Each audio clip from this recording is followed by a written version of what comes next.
Welcome, welcome, welcome to Planning Face Syndicate, episode 93, World's Effing Recap and AMG spoilers, because we got some new crapola coming. This week is a day late and a dollar short, and I apologize. I just could not pull myself out of the brink yesterday to do a cast. I traveled home yesterday. You didn't get home till about 5:30 Eastern time. And I was pretty much wiped out. My daughters and I sat around and played Mario Party for about 3 hours, had dinner, they went to bed, and then I had to work on the stream because I hadn't had a time between playing in Worlds all weekend and being able to put a stream together. With that being said, this episode is 100% going to be a discussion about Worlds. So it'll be a fun discussion.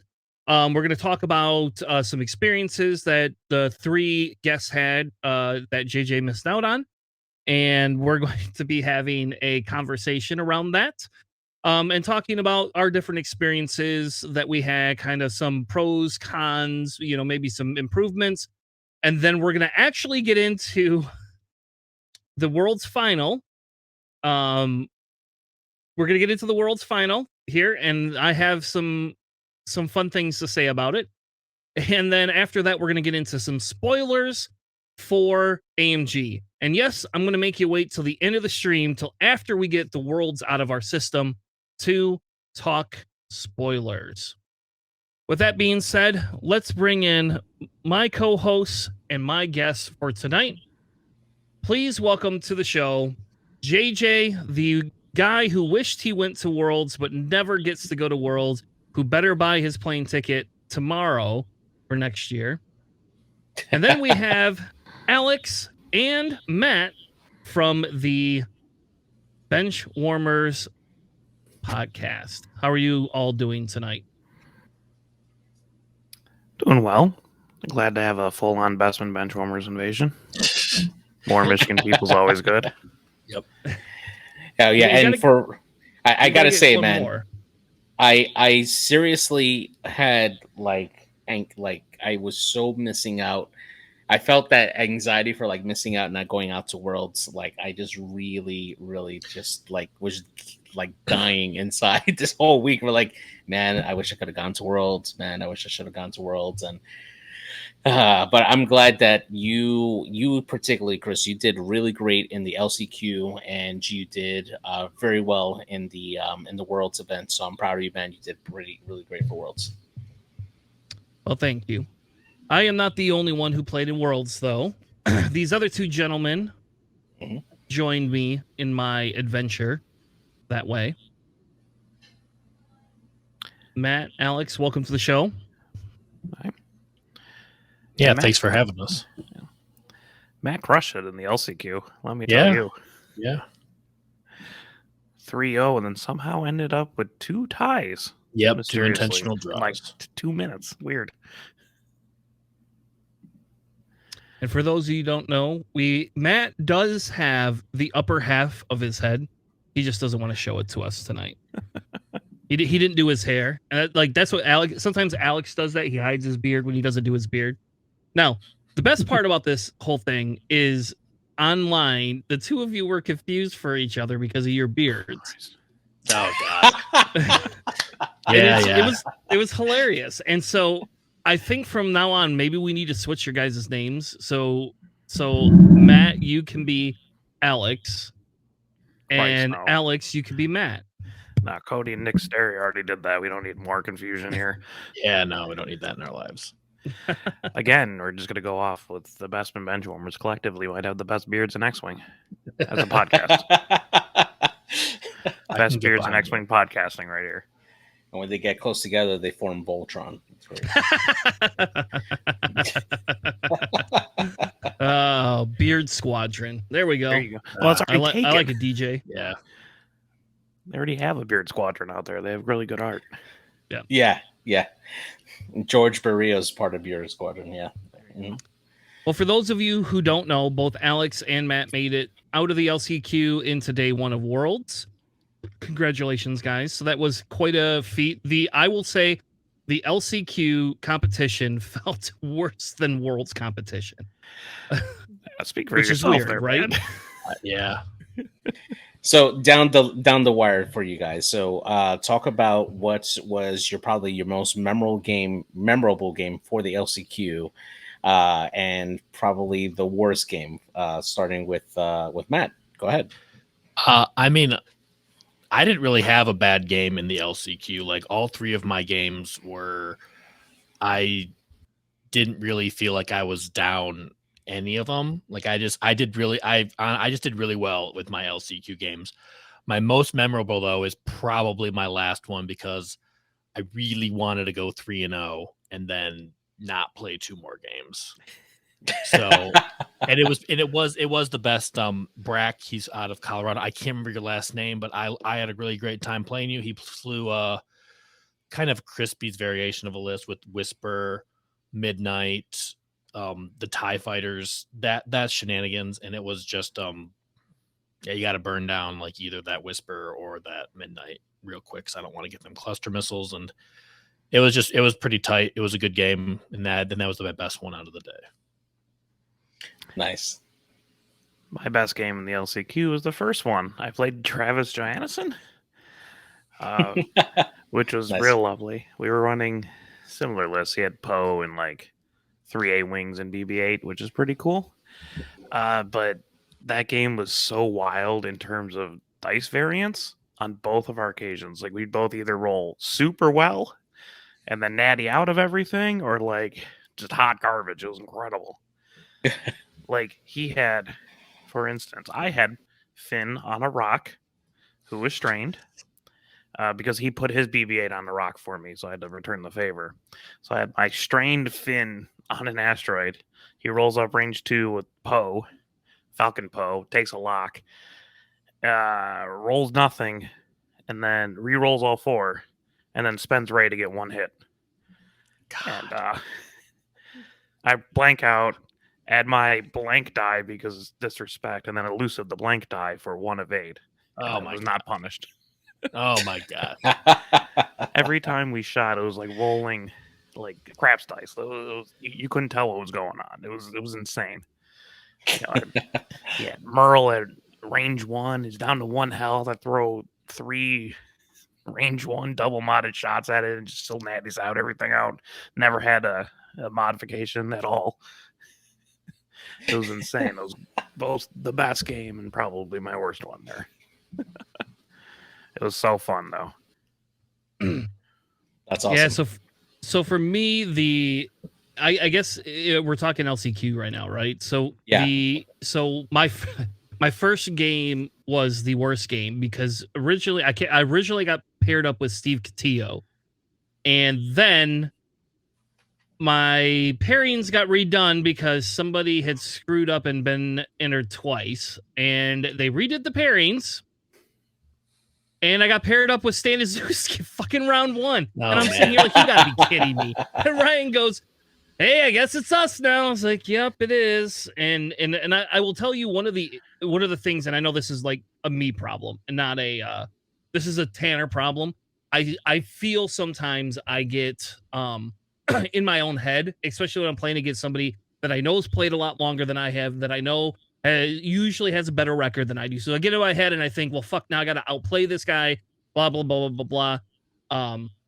And I'll tell you, I do not like Republic. I had to play more Republic than Empire this year. And Republic is just disgusting at what they can do. But anyway, so Ryan and I had a good game. It was, like 50-50, basically, like I was not going to win. And I got dropped down to the bottom table because I took a ballsy maneuver and shot with Django and then lost Django in the last round. And he like 30-12'd me. I was like, you gotta be kidding me. Like, I lost Dirge and Django in the last round, but it was just, again, it was me being a desperate attempt, right, to try to win the game, which did not pay out, obviously. So that was probably the worst. The most memorable game I had in the LCQ was against Jeremy. in his it's Ladrion. I don't know how you Ladrion. Yeah, Ladrion. But Jeremy was very fun to play against, and it was hilarious because we drew each other. I was like, "Oh, hey, Jeremy." I was like, "How's it going, buddy?" So that was probably in the LCQ the funnest game until my last game, which was I decided to do the ID because I was like, "Screw this! I'm not gonna play a game," and I got matched up with Obi-Wan. So Juan, and I got matched up for the last one, and I'm sitting here. He's like, just want to draw, and I'm like, hold on, I don't know if I'm gonna make it into the next day if I do this. So I'm texting JJ, and JJ goes, "Don't play him. Just don't do it. You're gonna get pissed off if you lose. So, and you're gonna go to it down farther. Just take the draw." I was like, "All right, I'm taking the draw." And then he goes, "You want to play for fun?" And I was like, "Sure, let's play for fun." And it literally came down to the last shot. If I had gotten the last hull on Hawk, I would have won.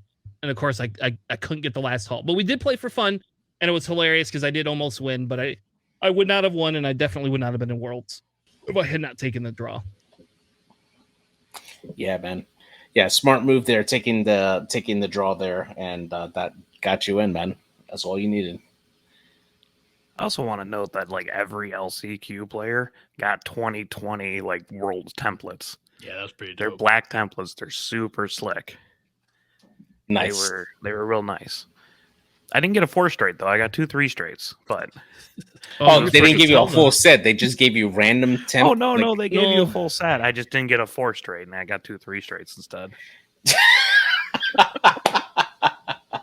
Nice. Okay. Yeah, there's a few people who had some of their templates were a little messed up, but they got it all fixed for you though. Yeah.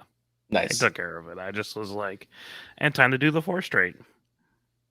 Opponent, I need your 4 straight help. I don't have any right now. Just add a 1 straight on top of it. Nice. Yeah, it was great. Yeah, so that was pretty fun for that. And then after we did that, we all went out for dinner at like 9:00 at night.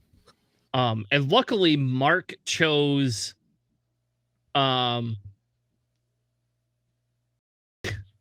it's because Mark chose Stonewood Ale House, which I was not excited to go to just because last year it was super expensive and I didn't think it was that good of food. But then when I realized, I literally realized it was in the same parking lot as my hotel, I was all down for it. I just went and parked my car and walked my fat ass on over there. And I actually was like, I can have more than 1 drink now and not have to worry about it. So that was pretty fun. Waitress hated me, but yeah, it was great. Yeah. I think she hated all of us. Okay. So, all right. So I'm going to break rank real quick and we're going to tell a quick story about Saturday night. And this is not anything against Crispy, but Crispy was obviously a little upset that he didn't get in. He came in 9th. Oh, yeah. Nick took us out to this pizza place, and it's Chicago deep dish, which if you order it, it's known for like an hour wait time. Crispy shows up and I go, "Hey, you want to go put your bags in my car so you don't have to leave all your X-Wing shit in the in the restaurant?" And he's like, "Yeah." We go outside, put the stuff away. He's like, "Yeah, I heard that it's a long wait. I pre-ordered a pizza. I'm just gonna bring it in later." And I was like, "Oh, all right, cool, man, cool." Didn't say nothing. We all sit down. Here go. Crispy leaves, comes back with his pizza, and brings it and sits down with a full pizza before any of us even get our food. The even better part is that it wasn't cut, so we had to ask the server to cut the pizza for him. That he brought in. Man. Yeah. Was it good at least? Yeah, it was good. It was fun. I was just very confused by the whole thing that was going on. I'm like, what is going on right now? But, well, Matt, you were also pissed drunk though. I was. Yeah. Yeah, it was not good. I didn't realize how drunk you were. I guess. Oh, yeah. You don't even remember having a conversation about coming on the show. The best was sauced. Like I sit down, we're talking, and all of a sudden Matt goes, "Hey, you're gonna invite me on your show, right? It's about time I come on and replace Alex." And I was like, I know I didn't say that. Yes, you 100% did. Man, I was sitting right across from you, too. Maybe I don't know, dude. I didn't make it into day 2, so I just as soon as we got to the hall, I was just like crack the whole time.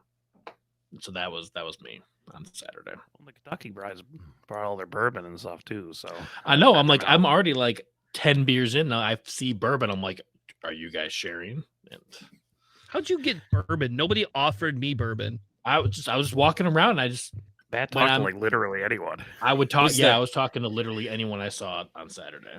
It was the beer cart. It was the beer cart that had the bourbon. Yep. So in the future, Matt, in the future, when we go next time, and you know somebody that's giving out bourbon, whether I'm playing or not, you get me one. Be like, Tanner wants one. I'll bring chocolate. I'll bring now that I know how lax they are about alcohol at Adepticon, I'm definitely bringing a flask next year, like 100%. Yeah, absolutely. We did have beer for breakfast. That was pretty great. Yeah, every day. You had beer for? Yeah, we had Oberon, which is essentially orange juice. So yeah, it worked. You gotta be kidding. All right, well, cool, I guess. So now we can kind of move on to Worlds Day 1. So I went 3-2. My 2 losses were to fucking Nathan Idy, which that was a whole thing, but I lost to Nathan Idy. I definitely did not expect to beat Nathan Idy either. And he's a great guy, really nice kid. I didn't know how young he was either, to be honest with you. You legally drink now. It's okay. Can he? Okay. I think so. It's when he had like 19 or 20 in last Worlds. Yeah. Okay. Yeah, he just seemed like really young. But he was really nice. I lost to him, and then who? Oh, I lost to Doug Howe. Oh. Huh. Was it Doug Howe? No, it wasn't Doug Howe. Who won the medal? Who got a fancy medal? I can't remember his name. Nicholas Scott. Oh, Paul Heaver got a medal. Paul Heaver. Thank you. I lost to Paul Heaver, not Doug Howe. That's who it was. Yeah. And that was by 1 point. Oh, and man. It was hilarious because I was like, all right, there's no way I could get this. There's no way I could get this. We're going to play it out. Grievous outmaneuvers, kills Wolf, and I needed 1 more point. I knew it before the last shots, but I made him play it out. I was like, no, we're going to play it out. So yeah. So that was kind of fun. That was my day 1. How was your guys' day 1s? Matt, if you want to go first. I did not do good. I started out against a guy from a French group with some Strikers and Reapers and Goron, and I'm just like, all right, I guess we're going to just kind of figure out what to do here. It was Assault, so those Reapers were just like over all of my resistance ships, and I'm like, yeah, it was fine. It wasn't that good of a game for me. And then second game, Django, it was your list, Tanner, but with a few different upgrade tweaks, Django, Grievous, Dirge, Drone, and yeah, that one I killed Django in 2 turns. And yeah, and I'm like, all right, like just kind of not screw up the rest of the game essentially. And then the last game was against some scum jank, like first turn 5 straight focus boosts with Dirge onto Zai, proton cannon, and I'm like, oh crap, I target locked for M9G8, but it doesn't matter, I can't use my focus anyways. Take a hull breach the first engagement, and it's like, oh well, this is that's how it's gonna be. And I was just kind of like, I was like done playing after that game. And he dropped. I'm like, I'm not having fun. The wind was out of my sails. I'm just gonna go hang out with my friends.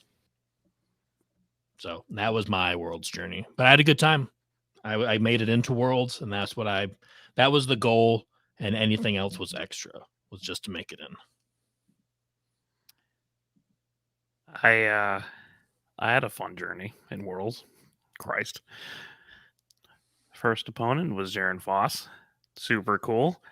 Came down to the last round. It was Assault. I had a point. He had a point. I was up 19-11.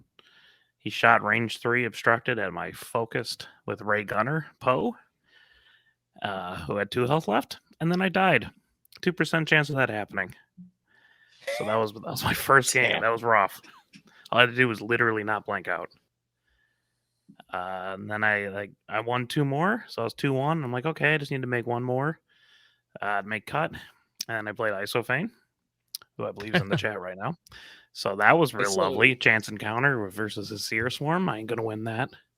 Literally, give me any other the 188 people in that tournament.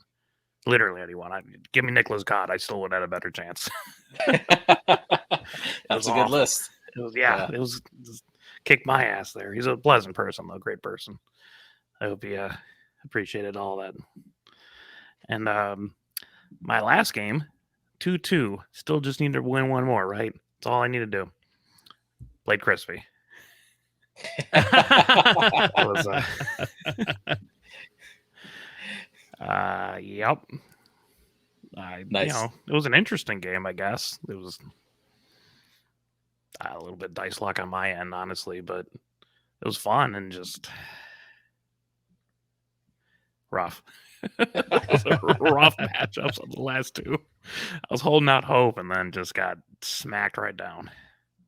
Yeah, see, I got kind of lucky. My first game was against somebody from the LCQ running Boba, Kanan, Rook, and I hate doing this to people. I really do. I don't like being really pushy about, or not pushy, but like, you know, like, hey, you should boost here or you should do this. But he put Boba at range 1 outmaneuver of Grievous and range 1 with a target lock, from DBS 404 and a focus. And like, so he could have boosted out of both of their arcs. I think there was enough room that he could have like boosted and not gotten like rear shots, and he didn't. He just stayed there. And I will be honest, I mean, he got like 3 damage into 404 from Boba, so that was pretty good. And then I had the other side. He was running, instead of Kanan, was running Dirge as well. And Dirge has range 1 bullseye, so I can't spend my focus, and he blanks out. Like 3 dice blanks out. And I was like, that's a feels bad. Very sorry about that. So 404 lives, and Grievous lives, and I take Boba down to 1 health. 1 health. And I've got Django right here, you know, and Django drops a seismic because there's 2 obstacles behind Django. So the only out is to 3 bank away and boost to get away from that obstacle. Otherwise, you're a dead Boba. And he either misdialed or something and put his Boba on the obstacle and then rolled a hit and killed him before the obstacle even did. And I was like, oof, so there's 9 points. And then I had Dirge behind Kanan, proton cannon, strips shields, gives him a hull breach, or like a hull breach and something else. Maybe it wasn't a hull breach. I don't know. He had some other crit. He fixes whatever crit it is. 2 hards in. So now Boba's gone.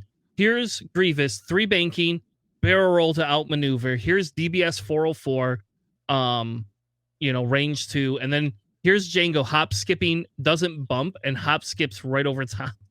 And you got Django at range 1. And then Django gives him the hull breach. And then Dirge crack shots and starts throwing crits. And, you know, so they're all crits.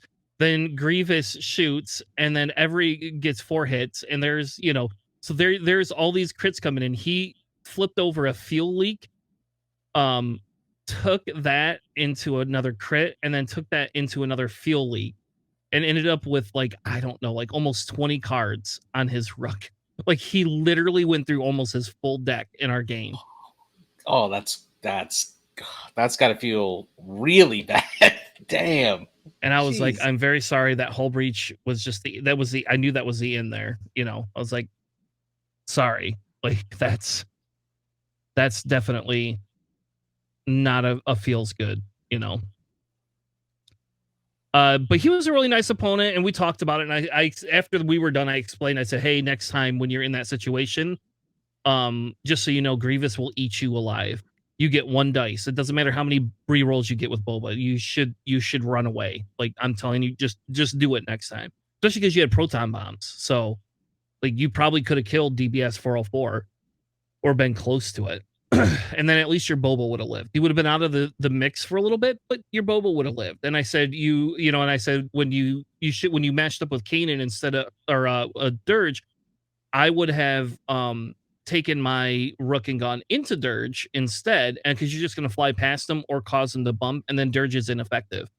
If you had done that, my Dirge would have done nothing. So, but he was a really nice kid. We talked for a little while afterwards, and he actually gave me a keychain. Like I have, you know, those keychains that have the little dice on them. He gave me a green dice one. I didn't have one of those. I was like really nice of him. I was like, dude, that's super awesome. Thank you. So jealous of that. Those are so cool. So now I have a green and a red one. Nice. Yeah, so that was my day one. Ended with me playing the captain from Spain, XTC. I was like, oh, after he told me who he was, I was like, oh, fuck me. I was like, this isn't gonna go well. And he did a really good job. It was a close game till the end. Unfortunately, at the end, he dialed in a 3 bank with Elo instead of a 3 Talon, and left the outmaneuver shot for Grievous, and then Django was right there. And then Dirge came in with a proton cannon into Neonub, which afterwards I told him, I said, by the way, you ran a list that I absolutely hate because I hate Neonub so much. Like he is the worst X-Wing for me to have to fly against.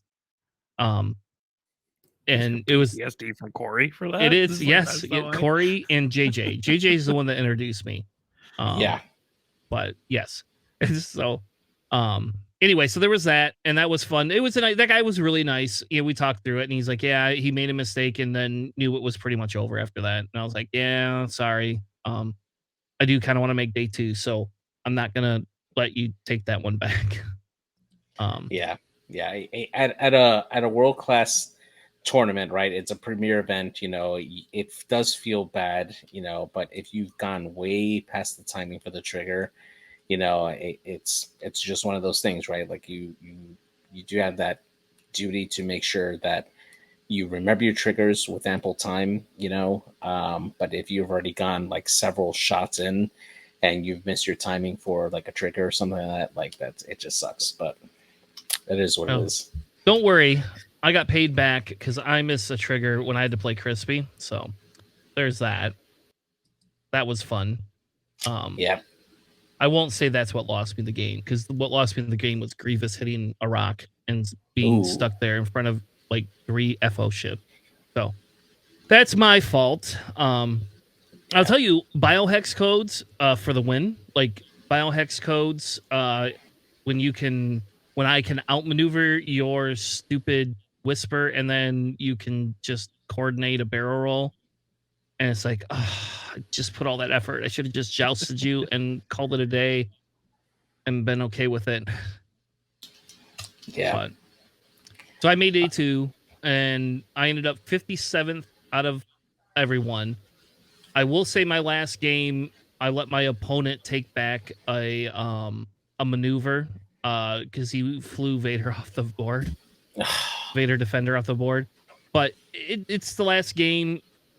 He was really nice, and if it was only by nubs. Like, let's be fair, it wasn't like the full base or anything. But I didn't know nubs. If you fly your nubs off the board, by the way, you're done. Like, yeah. I did not know that. We called the judge, and they're like, "Yeah, it is." And I was like, "All right, well, I'm just gonna nudge it because fuck this." Like, I played this is my 15th game in 3 days. My head hurts.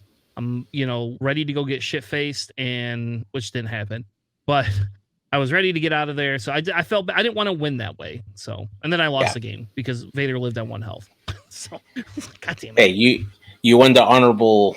You lost the honorable way, man. That's the only thing that really matters there, man. Yeah, man. No champion of the hearts goes unpunished. You're good. Yeah, man.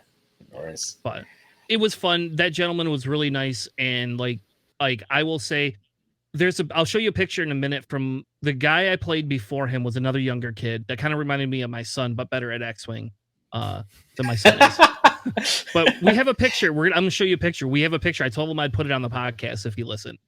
His name was Boone, and he was really nice, like really, really nice. And he actually flew a ship off the board. I did not let him take that one back. Like that one was like a half a base length. I was like, nah, you can't have that one back. And he's like, yeah, no. He's like, that's okay. He had 1 health. He was gonna die anyway. It's like, yep, that's true. But he had all his target locks on 1 obstacle. It was hilarious. He had a rebel garbage, and he had all his target locks on 1 obstacle. But my day 2, the first game I played, I don't remember the gentleman's name, but he was really nice. And that was an Empire list. Same thing with a Vader. Like his Vader defender came in, got halved, started keep picking away, and then ran away and did no damage the rest of the game. So,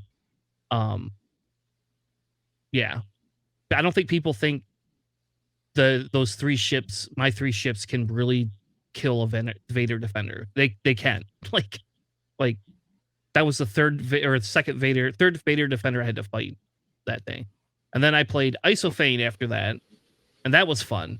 And Isofane's hilarious. And it's like, I'm just gonna rotate the droid. Oh, forgot to calculate. Here's extra calculates. Yeah, it's like, I know. I play the same list all the time. Don't worry. Like, I know what you're trying to do. It's okay. And he split, and at the end, Isofane split his fire between Dirge and Django. And I'll tell you what, my Dirge lived that time. Like, he got rid of 3 cards. I was so excited. I was like, Dirge never gets this. And he got rid of Dirge got rid of 3 cards. It was super exciting. I couldn't believe That's awesome. That's awesome. When I played Matt got rid of 4. Yeah. That makes you feel any better. That was pretty fun. It is. That's the best feeling. You don't ever get that, right? No, not really. So I then my third game was we got repaired. I don't remember who I was originally against, but it was some guy with Reapers. And I was kind of excited to play him because I didn't understand this list. And I was like, all right, let me play this damn list. It's going to be fun. It's got Sabak. He just knocked Ryan out of, Staniszewski out of contention. I was like, all right, great. He can knock me out too, or I can knock him out for revenge. It'll be fun. We get repaired, and guess who I got repaired into? Crispy. That guy you originally paired with, that's who I lost to round 1, day 1. Oh, did you? Oh, okay. Strikers, Gorin, yeah. Yeah. The key, I guess, to beating that list is to murder those strikers and Pharaoh. I tried.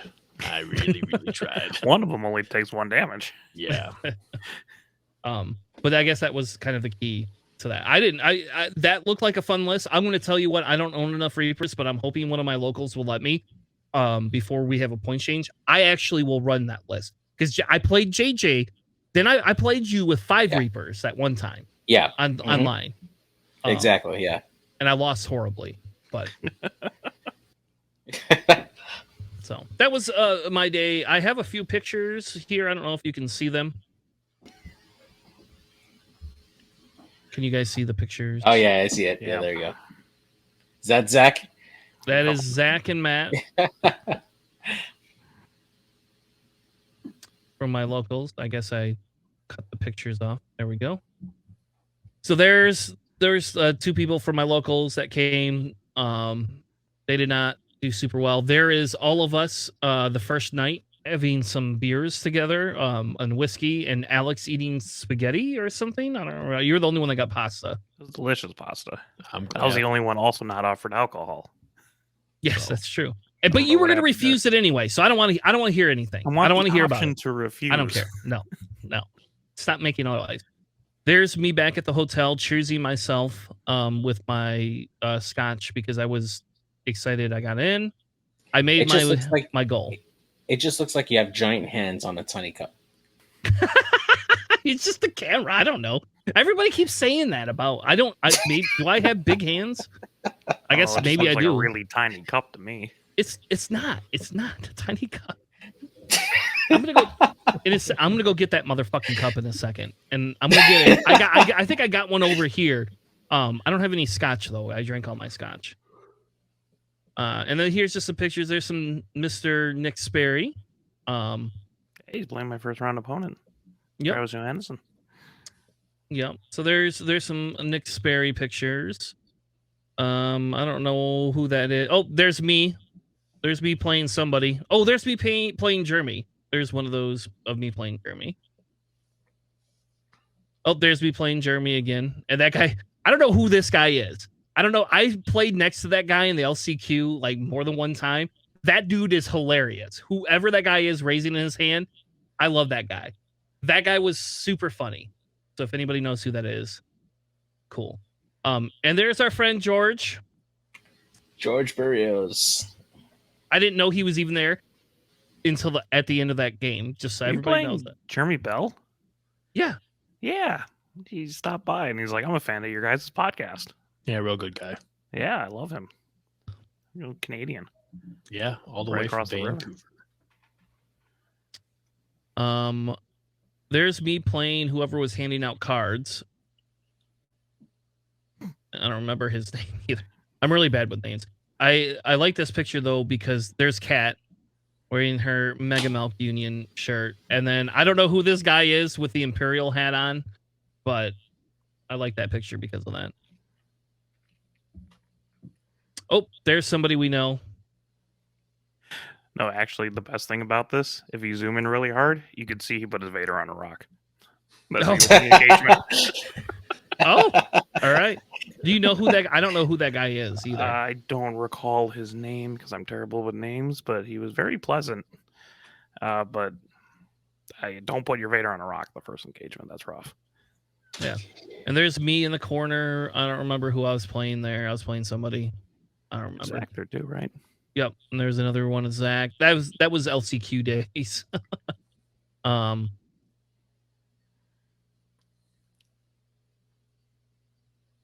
Oh, there's Nobby. That's me and Nobby. And I promise to come, so we'll get to stats in a minute. I'm sorry. We'll get to stats, don't worry. So there's Nobby. There's your Armada day one of Worlds, folks. So it's not dead, no matter what people say. He's sure. I talked to like all 4 participants, so it was great. Oh my god. There was a group of them. There's Stan Azuski. Looking very unhappy. There's Alex looking very unhappy too. Oh, that's Darren Foss. That was my first round. Yeah. There's Brendo. There they are with me. Brendo. All right, here's some of the swag. I don't have all the pictures of the swag, but there's some. Those There's Rebel the cards are tokens. so cool. Yeah, I gotta say that just looking at the pictures for those Rebel cards and the templates that they gave out for that event, I mean, man, they just did a great job there.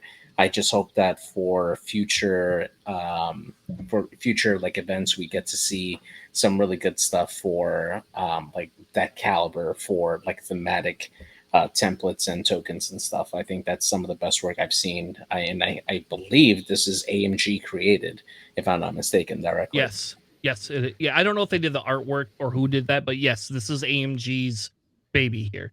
Yeah, it's a pretty good first swag from them. The acrylic tokens they gave out are like thick. They're like good. a couple centimeters thick. They are awesome. They're like heavy duty acrylic.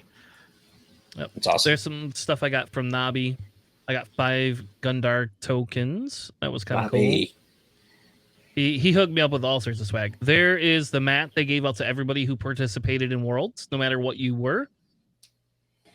We all got mats. There's the NCX captains minus JJ. I should have just filled in for JJ. That's what I should have just done. I thought you were going to print out a cardboard cutout of me and put me in the picture. Damn it. I couldn't afford it. There's just another picture of all of us sitting at the table. Okay, so here's another real quick story. I guess we should probably actually get into some real X-Wing content instead of me just going pictures. But so that is Epionic, who's been on the stream. We've streamed some of his games. We've done things before. I met him in the LCQ, right? I met him. He introduced himself and then walked away. Gave me some pineapples. I didn't recognize him when we went to dinner the next night. And he has not forgiven me for that. I've guy from Hawaii? Yes. Yeah, Matt looked at him and he's like, that's a really long drive. There's me and George the day of the day 2 of Worlds, I think. George came and found me. There is the picture of all the tokens. That was his lock tokens, all of them, all his whole list locked that one rock. It was hilarious.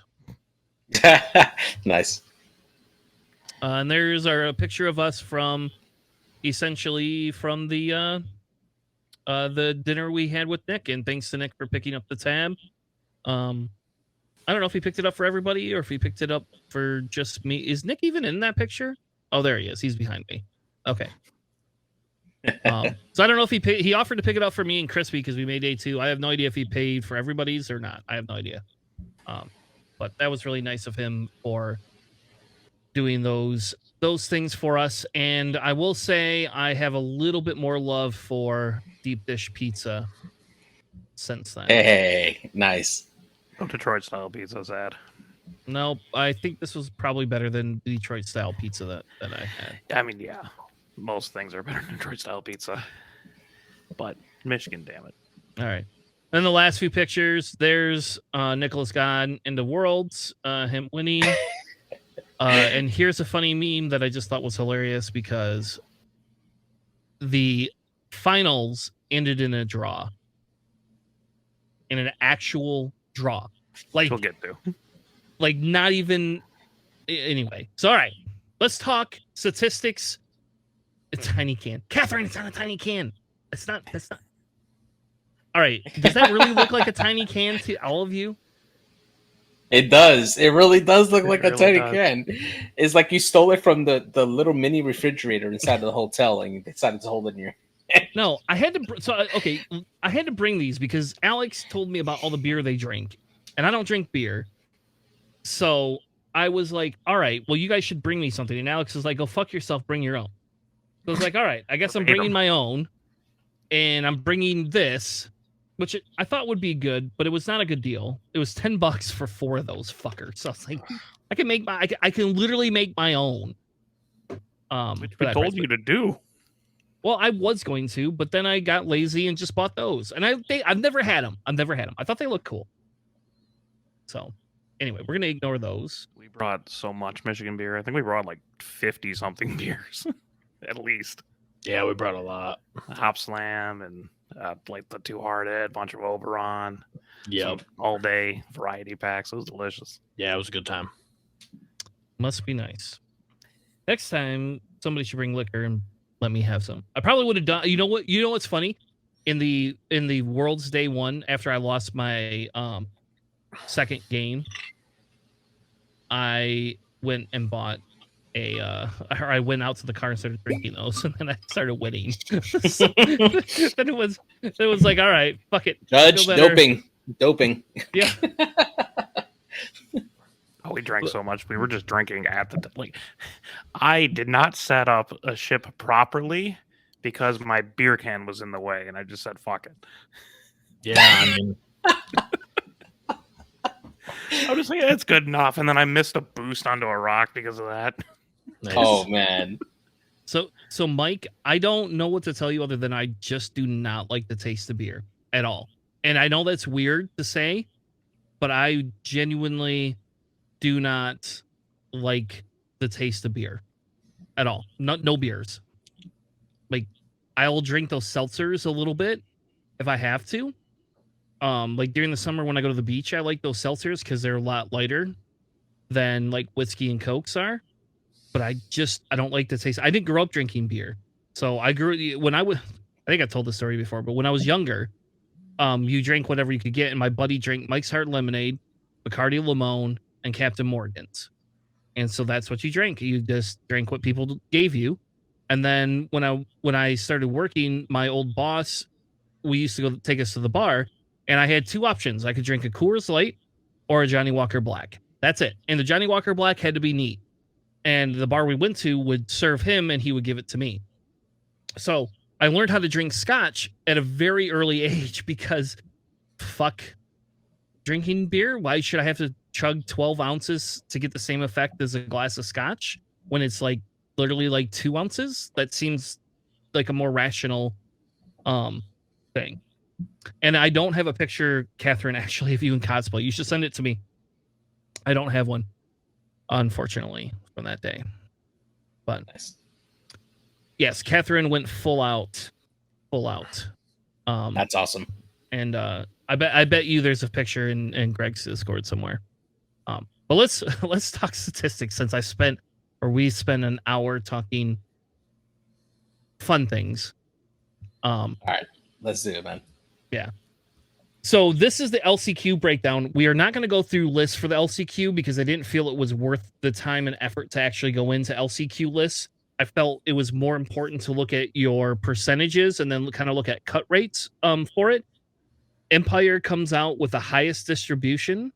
We're going to kind of go as a round table. We'll start with Matt. Matt, is that any surprise that Empire is the highest LCQ faction? Not at all. Not at all. Empire has been like a dominant force in there's always been good Empire lists, and second edition has come out, and I feel like they just keep getting better and better as a faction. Like, I mean, 6 Point Boy Vader, like I was not surprised at all. Yeah. JJ, how about you? Yeah, I mean, it just makes sense. Empire just has a lot of great tools at the right price right now. There's a lot of list variety that you can have in Empire. It gives you the most amount of flexibility, and being one of the original trilogy factions, it also has the most amount of ships available along with the Rebellion that you can like mix and match with. So it's easier for, if you're a new player trying to go in and trying to build lists, you're going to have a much easier time with the Empire and Rebels over the rest of the field there. So. Alex, how about for the number 2 faction, Republic? Is that a surprise for you? Honestly, I thought like the FO would be a little bit higher than like the Grand Republic, just because I think the quality of First Order lists are probably better and easier for most people to pick up than the Republic ones. But also, people love flying Arcs and Jedi, so it makes sense. I mean, that Siege of Coruscant pack really bumped up a lot of Republic stuff. Yeah. So you could kind of see faction performance. Rebel performed the worst, all the way up to CIS performing the best, which is probably going to make me sad here if we get a points change. That feels like a sad development for people like me. But we'll see. Maybe we'll get lucky and they'll do something crazy. So yeah, as you can see, the faction breakdown, Empire obviously played the most games, followed by, ironically enough, Republic, then First Order, then Separatist Alliance. Oh, and I want to shout out, I want to apologize. I'm going to stop right here. This is Pattern Analyzer. That's where this data came from. We will have links in the description for you to check them out yourself. It is like, I don't know how it's going to format on my screen, but here's, what it looks like. It's amazing. They have a statistics tab. They have an export tab, which I did not use yet, but I've talked to this gentleman and kind of gave him, like my theory on what I would like to see. And I'm sure he got a bunch of other stuff from other people. But hands down, this is my favorite website to go to. And just the way you can see the lists, amazing. Like, I mean, this is very descriptive. It puts them in like a little neat card order. Anyway, I just want to give a shout out to the gentleman that made that, because I really felt it was one of my top favorite sites for X-Wing right now. Yeah, it's really great. So there really wasn't a cut. So we're gonna kind of skip that because the cut really seems silly. The big thing I wanted to do is kind of go over faction distribution, because to me that's the biggest thing, because now we're going to get into Worlds numbers, and we could see where Empire was 26% here. In Worlds, it's also 26%. Did I put the same picture in there twice? I'm a dumbass, I guess. You did. I was like, wow, that's eerily exactly the same. JJ messed with my numbers. That's what it was. Lies. All right. Well, I guess we're going to look at them live because I'm crazy. Some days, I tell you. That's what happens when you drink and do podcasting. Okay, so here you go. Empire ended up at 22%, but still the highest for the LCQ. And then we had 5% of the list. CIS actually goes down. More people were willing to use the LCQ with FO and Galactic Republic than anything else. So. So my statement stands. Nice. Yes. Cool. Love being right. Awesome. And wait till we get to the points breakdown for our guesstimates, my friend. Yeah. That's what I mean. Like LCQ seems to be like if you just brought FO, you'd do a lot better, and then you could play like your real Republic list or something. I don't know. Yeah. I would have gotten 3 if I hadn't done my intentional draw. I would have gotten 3 FO lists in a row. Wow. And then my final list would have been Empire if I had kept playing. So, like, there's a ton of FO. Like, whenever I was playing, there was like a bunch of like FO games going on around me. They were everywhere. Yep. And Empire ended up with the most games won.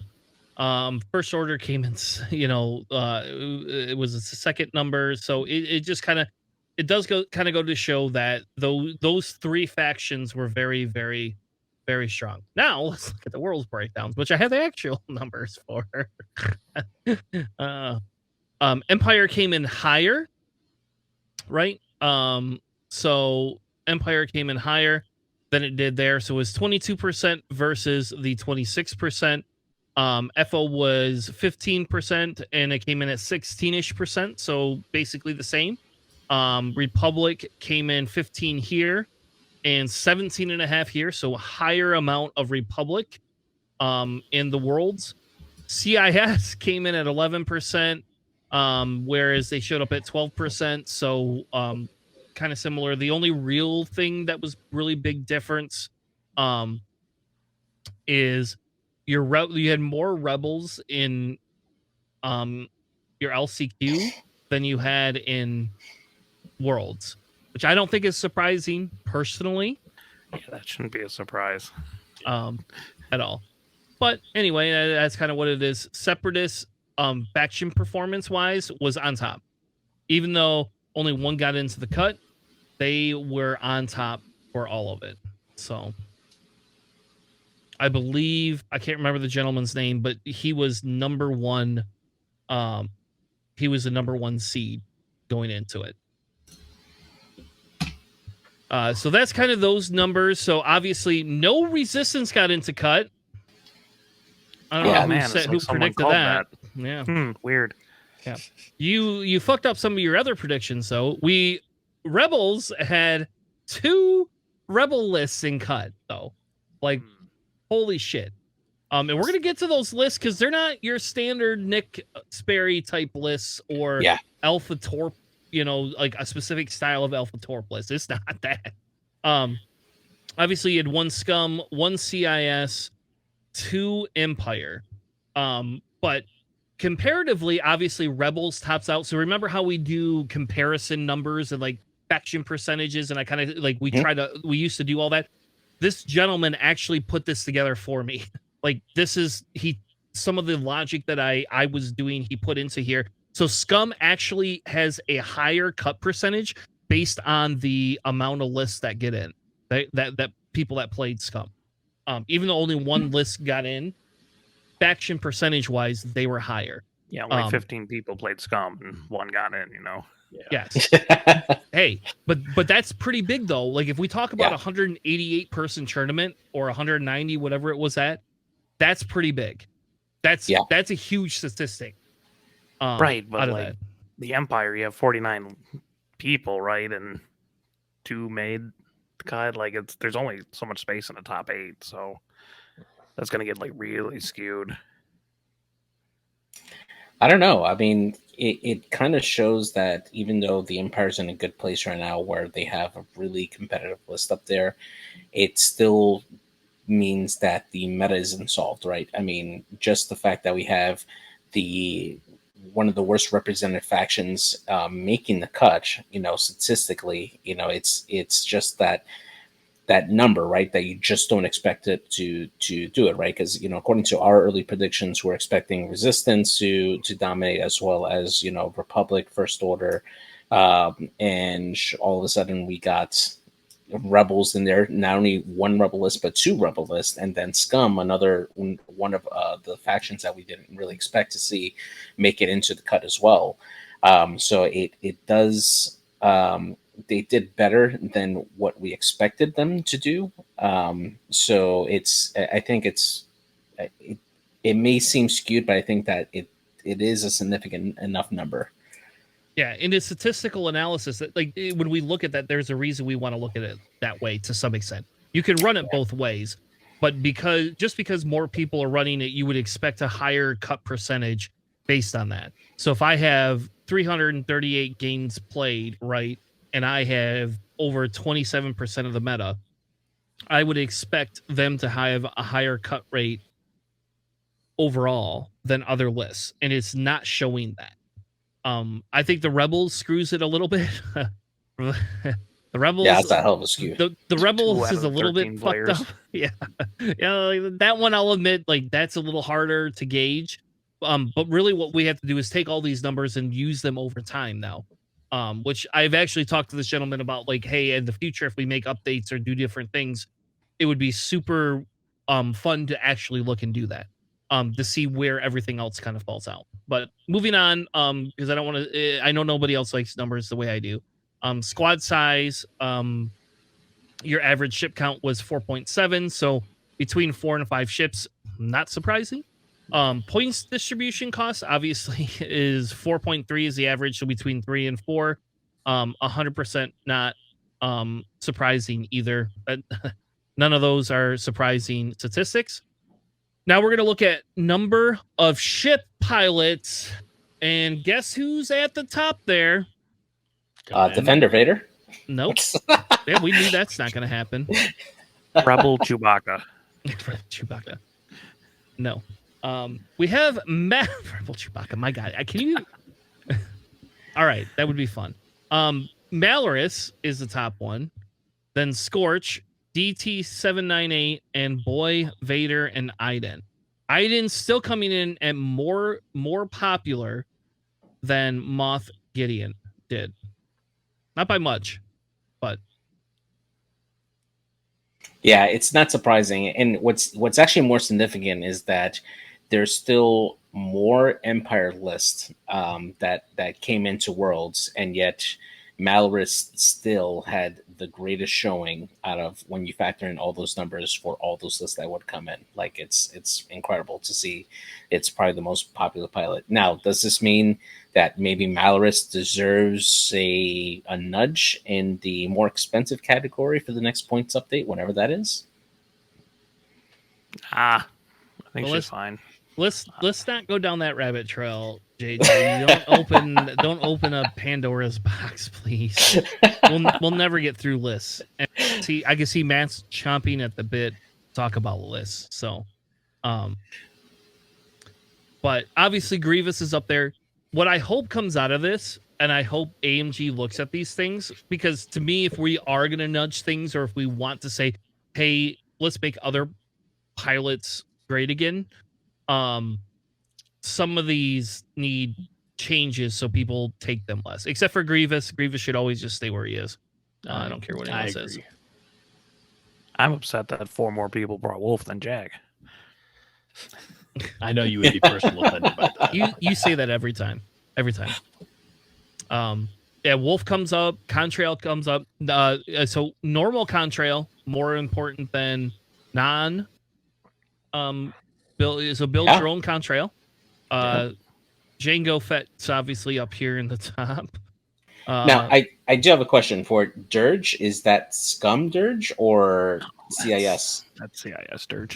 That's CIS Dirge. Yeah. I think there was 2, maybe 3 Scum Dirges, if that. Yeah, that's obviously...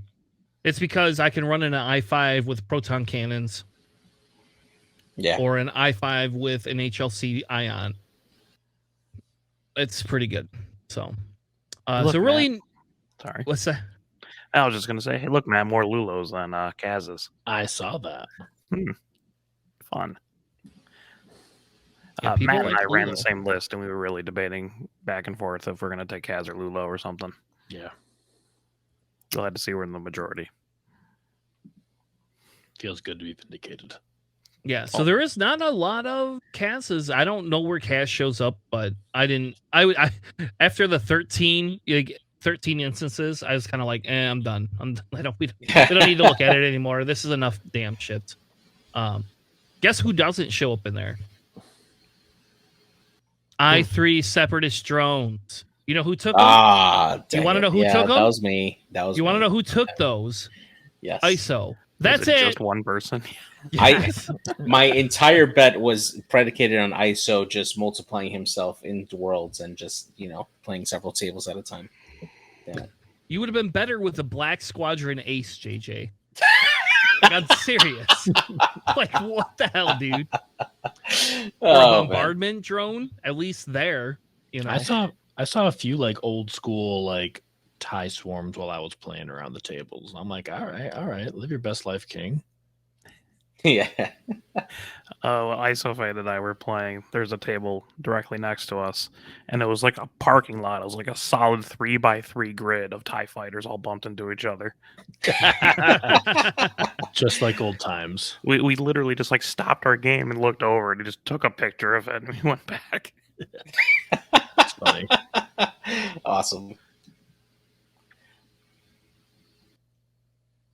One of them had a Howl Runner, though, so that one was a little bit more skewed in his favor. Yeah, for sure. Absolutely. All right, so let's get on the list because I want to do some lists, and then we have to do our predictions because we got to see who wins. We're going to have to take a vote in a second. Did either of you look at the doc? Be honest. Me? You or JJ? Did you look at the bottom of the doc? I did. Yes. Well, I skimmed through it.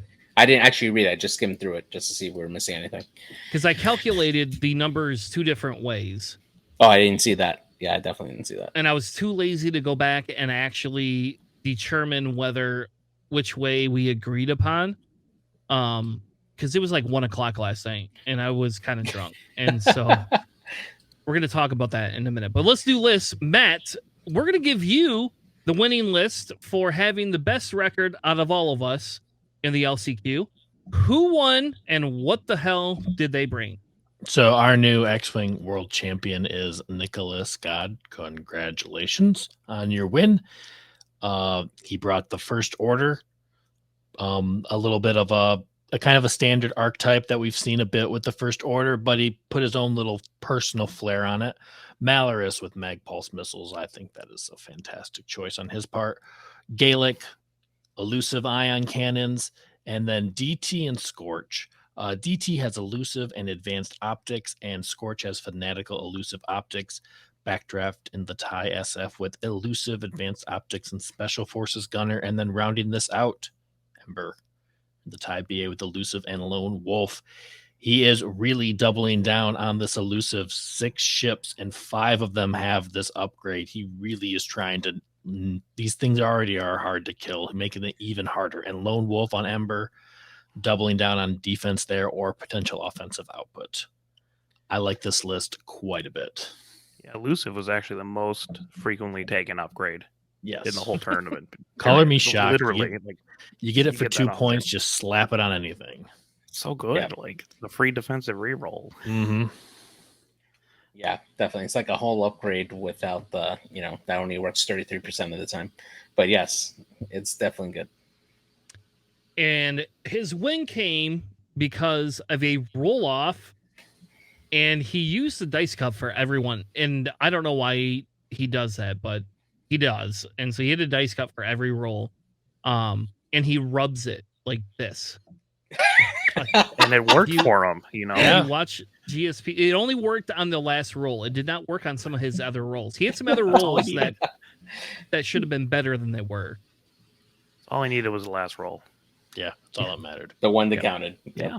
Yeah. So we're not going to, this week, we're not going to go into a debate on whether we should have had a roll off or not for the final. We're going to ignore that.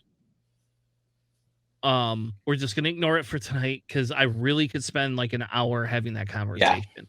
Yeah. I'm not in favor personally, but it was in the rules. They looked it up. It was a whole debate on stream. You all probably saw it. You don't need me to repeat it. I will say the one big thing for this, if he had gone in and killed Vizier, it would have been a guaranteed win for him. Yeah. And I'm going to say I feel that was somebody that has had to play 13 games straight, whereas that's where I was at when I lost to Crispy. You make some mistakes.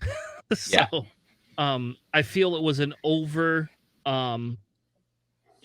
a simplification on his behalf on what he thought he needed to do.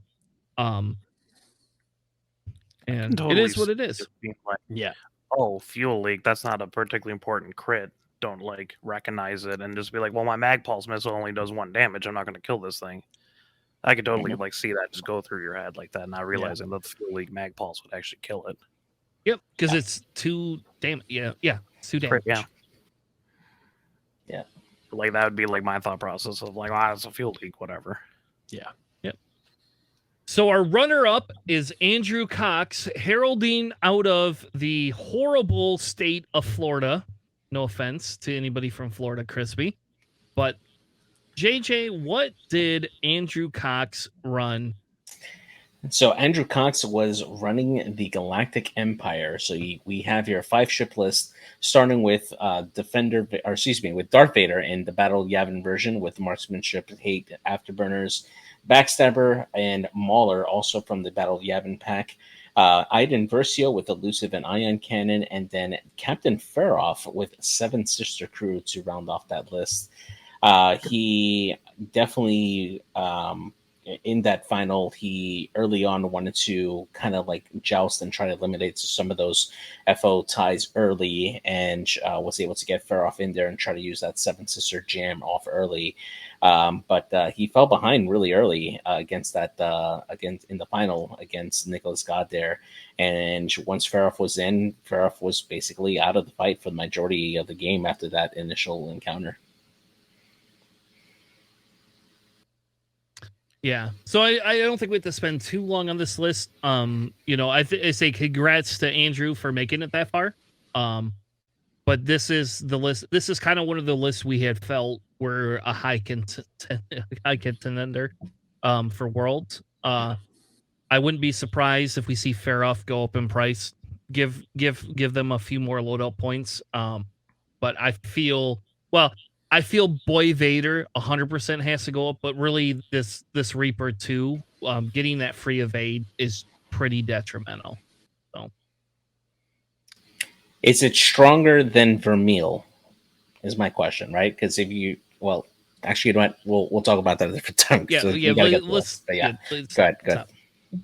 All right. Now we're on to our top 4. Alex, do you want this one? Yeah, I previewed this on our episode of Rebel lists to look out for.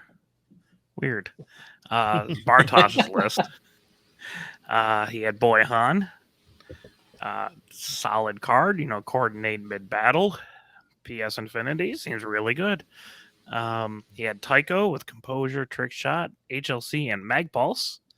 Love me those Mag Pulses. Very strong hitting A-Wing. Kind of funny. He had Keo with Prockets, because again, you can coordinate mid-battle with Han, and just either take the focus boost to get whatever you want, take a lock on him, get that double modded Prockets. I believe he got it off like relatively frequently, and I know he killed a Reaper with it. Arvel with Predator Crack Shot, and Hobby over there with Marg's Sable Closure and Concussion Missiles. Interesting choice on the Marg Sable, but I guess if you're going to clip through an asteroid, you might as well give someone a strain and not have like hope. I don't know. You're already focus boosting a lot with the A-Wing, might not be useful. Yeah. What else are you gonna put? I don't know. I like this list. This is I played against Boy Vader when we went down to Rust Cub. and I think that was my only loss. Was it my only loss? Yeah, I think that was my only loss on the day. Was that list? I lost a similar type of list as this by 1 point because of stupid Han. Because Han just does not want to die. Yeah, I mean, it's like 13L, kind of hard to get through in 6 or 7 rounds if you're playing real fast. I do like this list a lot, though. All right. Our next top 4, Matt, why don't you take Mario and explain to us what this weird salad list is with there's a 10 nub in there. This is like a JJ list. This is a 10 nub, but I think this was being called the Alphabet Squadron when it was that day. We got Wes Jansen, a new hotshot and Aces pilot. I know Alex loves Wes Jansen. Such a bully.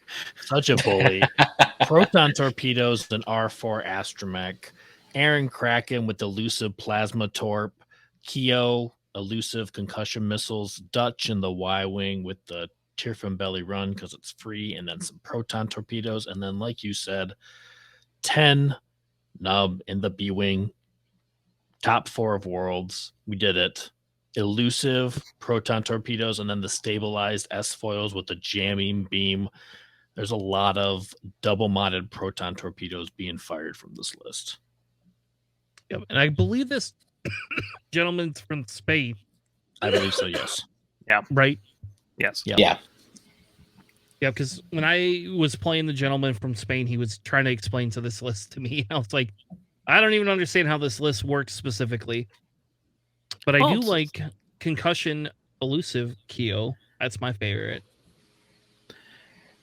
That Kraken and like Dodge and all that really sets up like a lot of Alpha Strike potential. So if you're not jammed earlier on, or if they're not like an I-5 with a mag pulse missile that happens to shoot before you, you can usually get it off pretty well.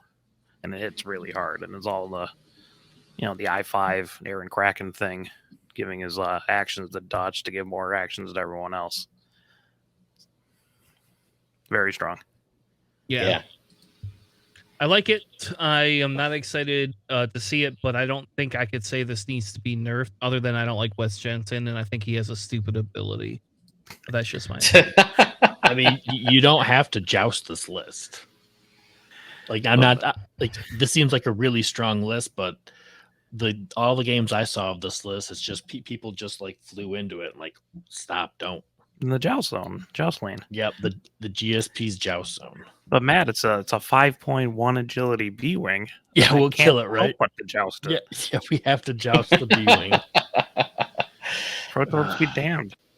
I mean, and the other part of it too, right, is that you're almost tricked into doing it, right? Because the B wings right now, they're known for the double taps with their cannons. But you're like, oh, a proton torpedo? Oh, okay, I could so easily survive one of those shots since he's not going to fire me again. We're good. Yeah, we got 3 agility. We're fine.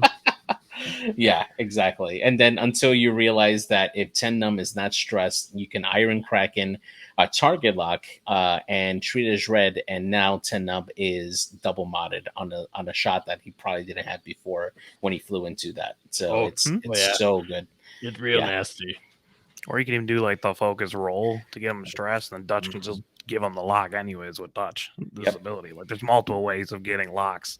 Yeah. Which is scary. Yeah. Redundancy in lists. Yep. All right. So the top 8 has Pierre, and I'm not going to say the last name because I'm just going to butcher it. And I'm going to say I'm taking this list because it's almost identical to mine, minus the Dirge build. I had actually tested out this Dirge build with the proton bombs, and it's just a different play style, I think, to mine. But this list is built on bombing you. And we're going to get to the Hyena Bomber in a second. But we have Dirge, Elusive, Proton Cannon, and Proton Bombs. And the title, because you can. Django with Notorious, which is the right call. Savage, FTC, Proton Bombs, which is a little different than my build. Deadman Switch, and Veteran Tail Gunner. Standard loadout Grievous, which I now have a standard loadout Grievous card. Thank you. Somebody gave that to me. Unfortunately, they're going to probably screw Grievous over and I'm never going to get to use it. But I do have one now. It's exciting. I don't remember who gave it to me, but thank you to whoever did. And then we have the Hyena Bomber with proxy mines and independent calculates. And I should have been more diligent in my testing because I kept taking 404, but it almost just feels like this Hyena Bomber is as much of a threat as any of the other ones. Well, I mean, people love jousting proxy mine bombs. Yeah, like I can one round this bomber before he gets to mine me. That's fine. Yeah, then they get mined. Yep. And then the droid turns around and mines someone else. Tale as old as time. People are really bad against bombs. And if you bring a lot of them, really good. Yep. So now it kind of feels stupid. I should have brought the proxy mine drone, which I was told in the Crate Discord that is the worst one to bring. Just bring 404. Just bring 404. But here we have a top table with a bombardment drone. I don't know. We also have a top table with 10 now, but I still wouldn't bring them in a list. Yeah, exactly. All right. JJ, what is this next top 8 list? What is this? Well, why is there Soon's Fell in it? Yeah, so this one actually, I got to actually watch this on stream. I think he was on like at least 2 times here. So we got Corentin Roux from France. He's running an Empire list. We got Battle of Yavin Vader, and we have an appearance of Soon's Fell, the Ace of Legend, running a Predator, Crack Shot, and Shield Upgrade. Then we have Iden Versio with Elusive and Ion Cannon, Moff Gideon, the offensive version with Cluster Missiles, Targeting Computer, and Over 2 Modulators, and then a Black Squadron Ace to round off that list. And the way he played this list here, it reminded me very much of how like the Separatists like to separate Django and Grievous. You know, you put one on one side, one on the other, and you're gonna have to pick who you're gonna go after. And that's how Corentin liked to play in those matchups. They're just kind of like leaning heavy towards one side, and as soon as the opponent decides to turn, Corentin just swarmed in and swooped in and was able to take out opponents there.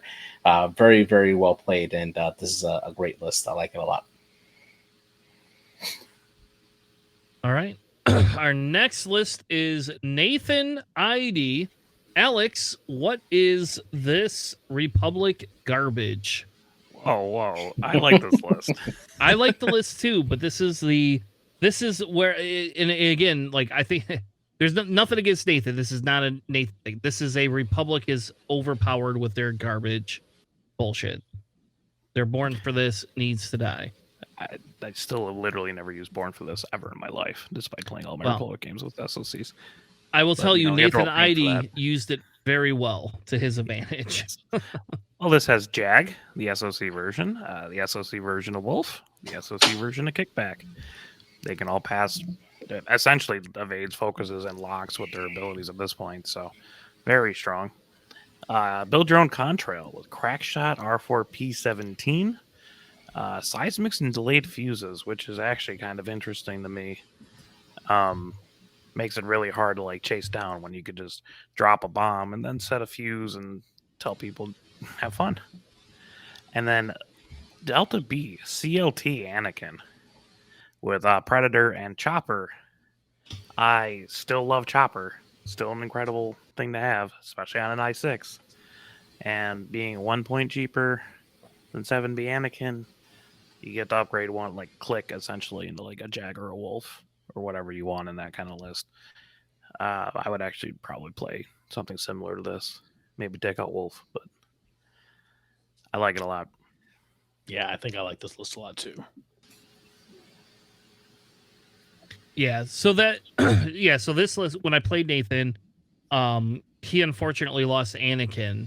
And that was the only time, like that was the only really bad play. Anakin bumped and then was able to be murdered. But I'll tell you what, Contrail with those seismics is always a threat. You have to always think about if he's dropping that, especially once you get down on health. It was like a constant, like, are you going to drop one or am I going to drop a seismic? Which one of us is going to drop a seismic? And so most of the time when I played him, I did not drop a seismic, I don't think, with Django at all. For the pure fact that I was worried Contrail was going to do it at the same time, and then we'd have to like have a judge interaction. Which bomb goes off first? Player order. Is that what it is? And Yeah, I was just pretty like, much I'm just not going to do it. And then if I don't do it, then maybe he won't remember, and then I won't have to deal with it. But yeah, Contrail with seismics is actually I actually do like that. I think this Contrail build is pretty good, personally. And I'll tell you what, you could ask him, but I would bet he got that crack shot off almost every time. So yeah, he's an I-5 with boost. It's not like unheard of, right? Yeah. But love me some dedicated, which was on there. Fair enough.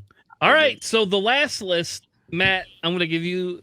This is our last list. Yep, yeah, this is our last list, and this is this. This has Hondo. For fuck's sake, there's Hondo in the top cut. None of us had on the world's thing. What's that? I love Hondo. Hondo is one of my favorite Star Wars character, and I am tickled pink that this made it into cut. This is, and I hope there's a game with this guy playing, because I would like to go back and watch this. But go ahead. Tell us what the list is. It's got Boba Fett, Fearless, Proton Bombs, False Transponder Codes, Ahsoka, Slave One, Title, and Veteran Tail Gunner. It's a pretty standard Boba build. Kanan with Maul in the Hawk, and then Hondo with Savage, Thermal Detonators, Marauder, and Veteran Tail Gunner.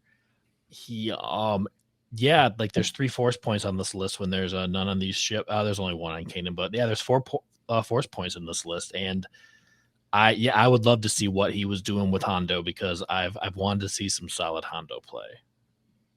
I still hope that he coordinated a reinforced to Kanan just to see what would happen. Oh my just gosh! To see people's face. Oh it's my on Hondo's God. action bar, right? Yep, it is. What are you gonna do? Shoot him? Yeah. So if you know if this is on GSP anywhere, let us know. We will watch this and then go back and commentate next week, because to me this is crazy, right? Like, I would not have expected that Hondo would have made top cut. Out of all the 7-point scum ships, yeah, Hondo's the one that made the top 8 in the only scum represented list there. Oh. All right, maybe, JJ, maybe we need to find who this guy is. Your goal this week is to find this gentleman. I want to have him on the show just to pick his brain. I just want to know. Heck yeah, absolutely. Another Alex? Ooh. Yeah, right. All right, so here, let's talk about our predictions, and then I promise we're going to get into our world stuff, or the new release stuff. Sorry, not world stuff. Yeah. So these are our predictions. Okay, so I ran this 2 different ways, and I'm really pissed. I should have taken this off the screen so neither one of you could have seen this. I ran it in 2 different versions. One where we gave 1 point to the loser, 2 points to the second place, and 3 points to the winner. And then I also went through and scored it where we only gave 3 points out to somebody that won. I scored it both ways. So I guess we're going to look at both numbers and see where we come out. So, most played pilot at Worlds, JJ failed immensely with claiming separatist drones were on the list. No idea why he thought that. They did not show up except for an Isophane's list, and they died to Django and Dirge. Alex and I both picked Boy Vader, which was at the top. He had Grievous second, and I had Malorus second. Malorus was number 1. I should have just picked that to begin with. So I gave myself the points for that one because I won the tiebreaker for that one. Well, we both lost, but your tiebreaker was the number 1. Yes. So, most played faction in Worlds, you and JJ both had Empire. JJ picked CIS second, and First Order second for you. I picked First Order as the top one. Obviously, Empire came in, and then First Order out surpassed Empire. So Alex gets the win for that one. Next, we went, who will be Tanner's first matchup? We failed these, by the way, guys. We really failed I was going to say. JJ predicted I would play Nick. I did not play Nick. Alex predicted I would play him. I didn't play Alex, though that was a pretty good prediction because that does happen more than once. I picked Zach, and I did not. Zach needed to do better. Yeah. And then Alex, who would be Alex's first matchup from people we know? JJ said Ryan. You didn't have to play Ryan. You said Cody. You never played Cody. He also had to do better. And I said Zach, and you never played Zach. So I gave us all 0 points for both those predictions. But ironically, you played Ryan in the first round. JJ just should have just swapped picks around there. He should have. He should have, because that would have been the way. All right, number of players in the LCQ to win Worlds invites. So here's this is where I had a problem, because technically speaking, there was only 50 of us that actually were given it, but then they decided to open tables up, so they added another 10 people. 9. 2 of them, they added 9 people. They added 9, but 2 of them weren't there or something like that. No, because it went up to 60 9 people. They can only do the next 9. Okay, whatever. And so they one did of the them next didn't show up, which is why Samazusi got in there. Yeah, so technically the top 60 made it, even though one person didn't actually play. Technically 59 people went into it. No, it was the top 60. No, Ryan just happened to be 60th. It was 59 people were entered in from the LCQ. I was there. I'm not saying you weren't there. I'm just saying technically it went up to the top 60. Because Ryan was number 60. Right, but they only added 59 people from the LCQ. Like, they didn't... Yeah, if 2 people would have made it, it would have gone to 61. Was there a buy for Worlds? No. No. No, they had 9 available slots after the 50. And one of the people couldn't make it, so Ryan, who was 60th, got in there. All right, so it's a 1 point difference, but if it comes back to it, we'll have matters. to we'll have to make sure. So yeah, because otherwise Alex and I would split that win there. All right, so which scenario will be most played? Chance was the most played. None of us picked Chance. Yeah, nobody picked Chance. Like, I don't finals. That's what did it. Like, I was like, I didn't realize that we should have actually looked at that before we did these, because like, I didn't know it would be that close of a number. So none of us won that. Number of draws in Worlds, there was 72 in the LCQ, only 37 in Worlds, so 109, but really we're only looking at Worlds at 37, so I gave Alex the win on that. Technically Alex, I still think like the LCQ one skews it, which we did not know. Well, it's all the intentional draws, you know. It's not like we can account for something like that. Yeah, so I didn't think about that before we did that, but I gave you the win anyway. I think that's where it needs to be. So now here's where I played dirty, and I went 251. Number of ties in Worlds, there is 388, and yes, it took me a while to calculate that number because there was 10 pages of lists that I had to go through to find the number of ties. But there was 388. I take that one with 251. Dirty as hell. I don't care. Dirty as hell. My goodness. Price is Right rules, baby. Number of NCX players. This is where I needed your help, JJ, last night, and you were not available. But I believe the only ones that made day 2 out of our group was Pim, Brendo, me, Cam, and Crispy. Sounds about right. Yep. But either which way, I'm pretty sure even if there was 1 or 2 more, Alex 100% wins that one. Because I price righted you on this one. You did. You did one lower. Yes. So at least, hey, look, it evens out. All right.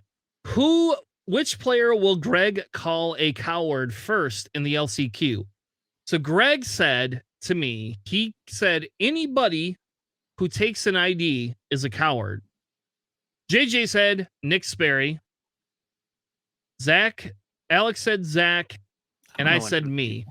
And I'm the only one that took an ID. So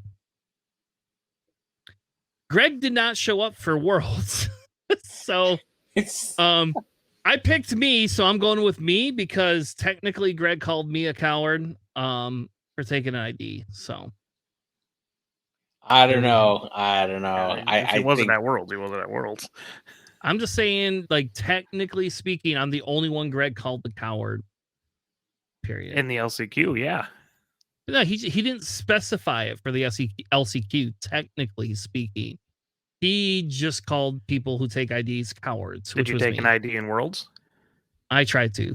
Well, that doesn't seem like it makes sense. I actually did try to. It did not work. Well, if you didn't take one in Worlds, I don't think you've been called a coward. I was called a coward. Who will win Worlds? None of us got this one right. We were well off. Technically, JJ was probably the closest because he picked Crispy as his number one. And Crispy came out number 9. So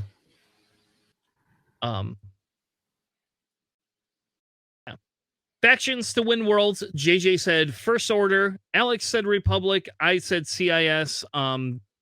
Since Republic and CIS didn't make it out of the top 8, we had to split that one. JJ wins that hands down.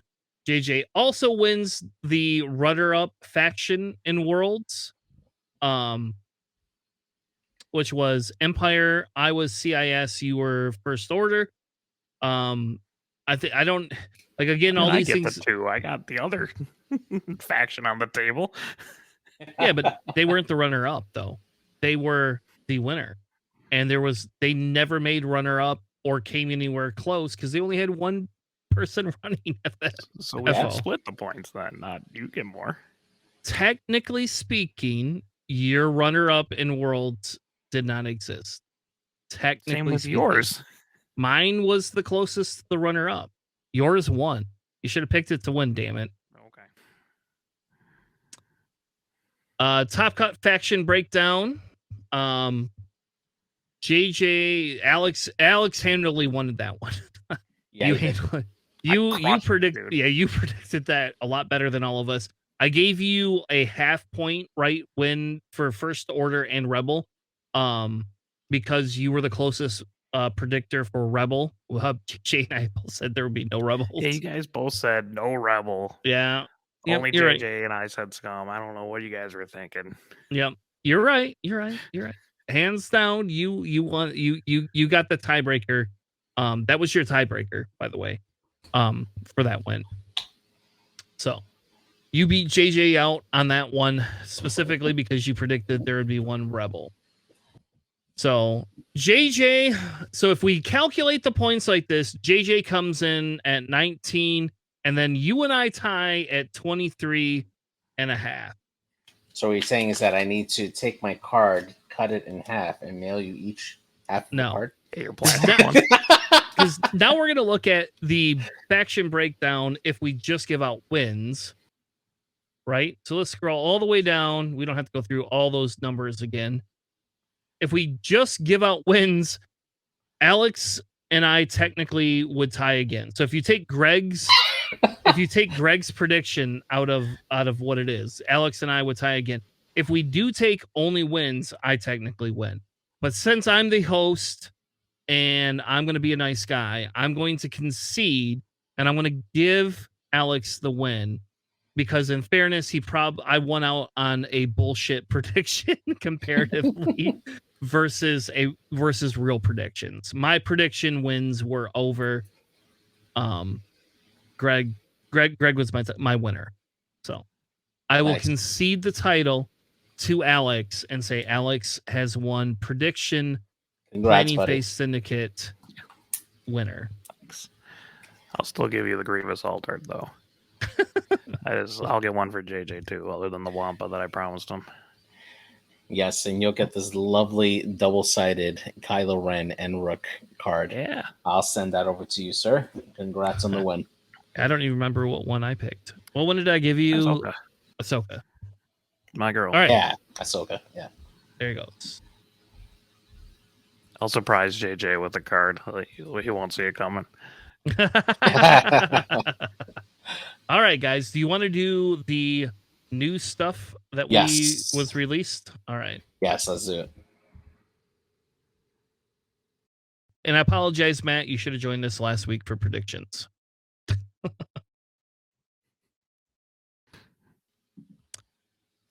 All right. So AMG spoilers.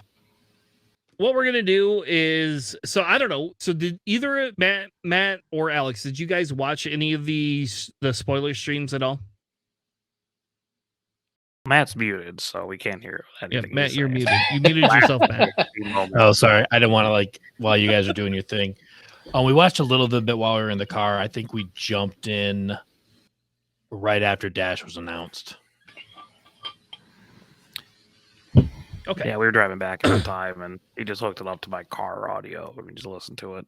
All right. So what we're gonna do is, JJ, why don't you start off talking about the new faction starter packs, and then what we're gonna do is once we get to the other two pieces, we'll bring Alex and Matt back in. And if you guys have commentary on what you think about it, I'm not gonna blow up the pictures, but JJ's gonna kind of go over it, and then you guys can kind of jump in. I'm gonna go grab that Scotch glass because I want to prove to you that it's not tiny.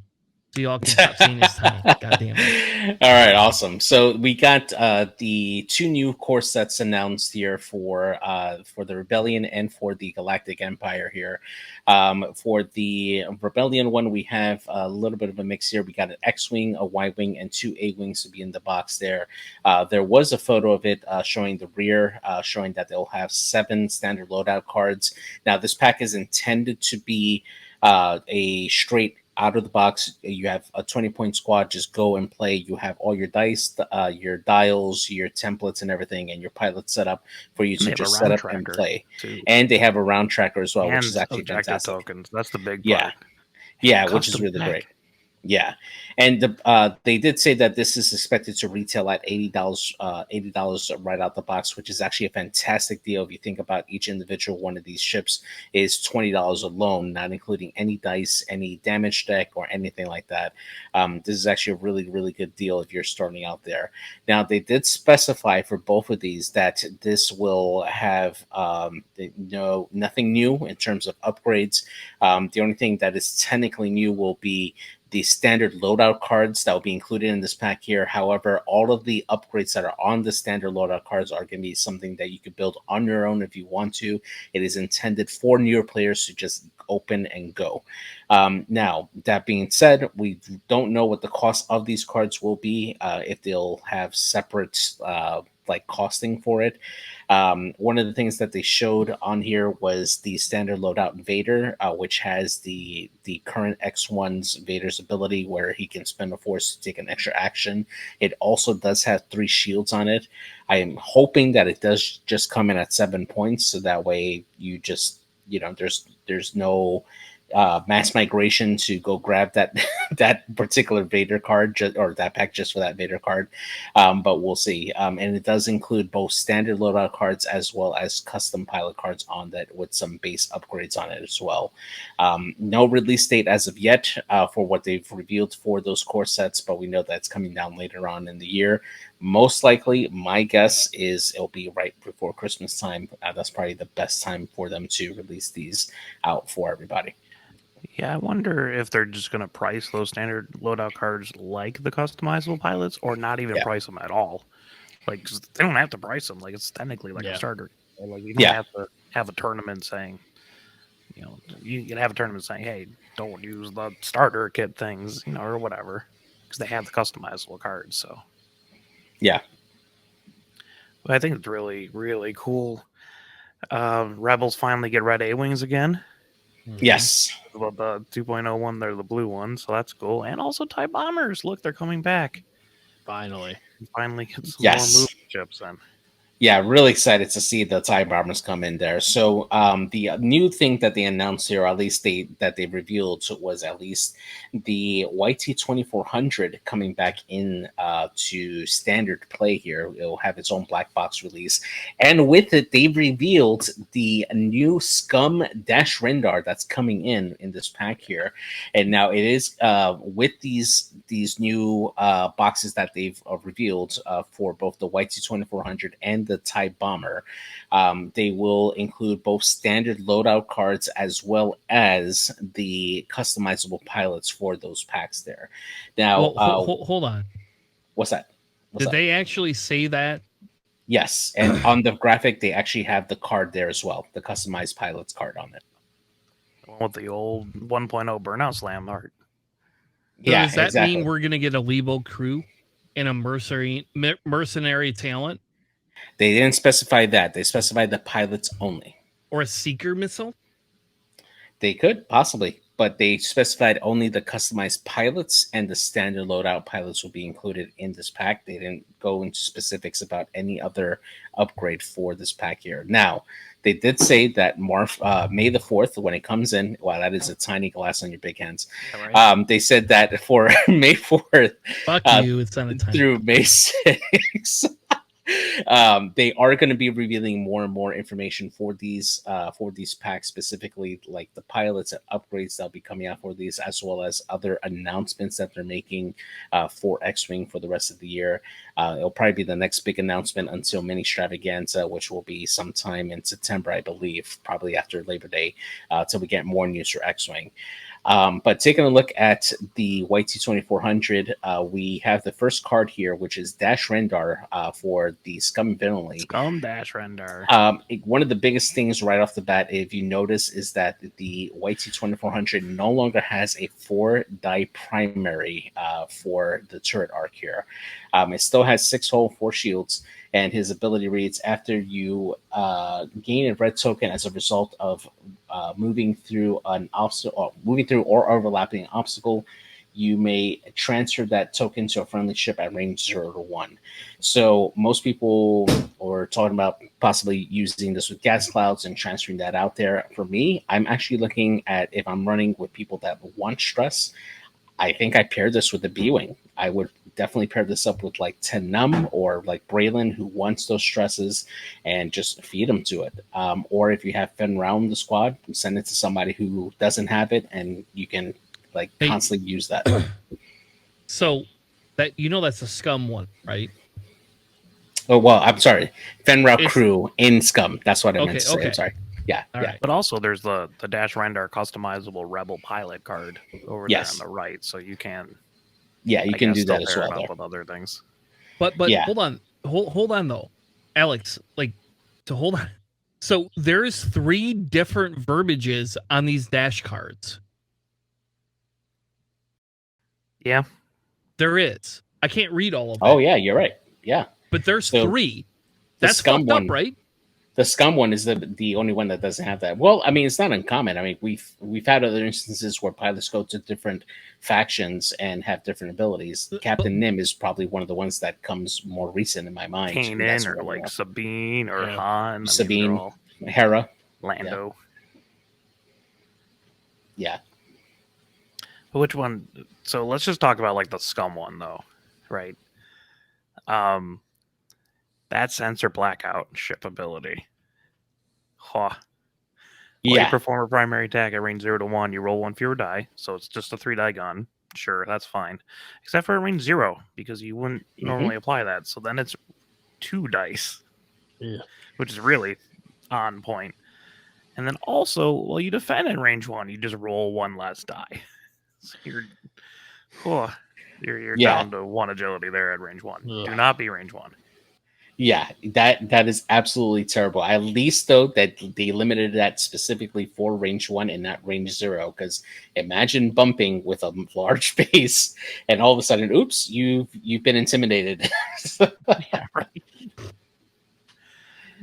Yeah.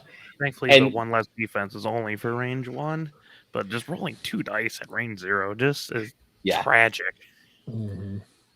Yeah, and then one of the bigger standouts as well too is the Outrider title that got a rewording for it as well, at least for the Scum dash render, and it reads: while you perform a primary attack at range 3, you roll one additional attack die, and while you perform an attack that is obstructed by an obstacle, you can change one of the defender's evade results into a focus result. So it essentially acts as a passive juke that does not require a evade token. You just need to be essentially trick shotting somebody actually, I'm sorry. Yeah, you got to be trick shotting somebody in order for you to get that effect out there.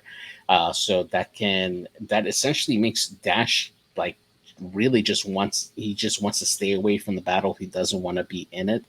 Kind of like when you're looking at all the different scenarios, like chance engagement or scramble, that kind of deters me from like wanting to take him, right? Because he doesn't want to get into the mix. Yeah, I love Dash Rendar. I don't think this thing could be reasonably priced at like 7 points, right? Like that seems just a little bit too high. Yeah. But like 6 points are kind of not filled in Scum, so that'd be an interesting 6-point ship. What do you think, Ben? 6 points? I don't see this being played at 7 points. I think 6 points is a pretty reasonable ask for him. It's like, especially like just one green die at range 1. Like that sounds really rough. But why? But why? Han. Yeah, Han. But Leia. Yeah. But they're different. They're fundamentally different. So Han, and I'm assuming you're talking about Boy Han, or are you talking about the regular Han? Scum Han 6 points. Okay, everybody but Scum Han is not 6 points. Yep.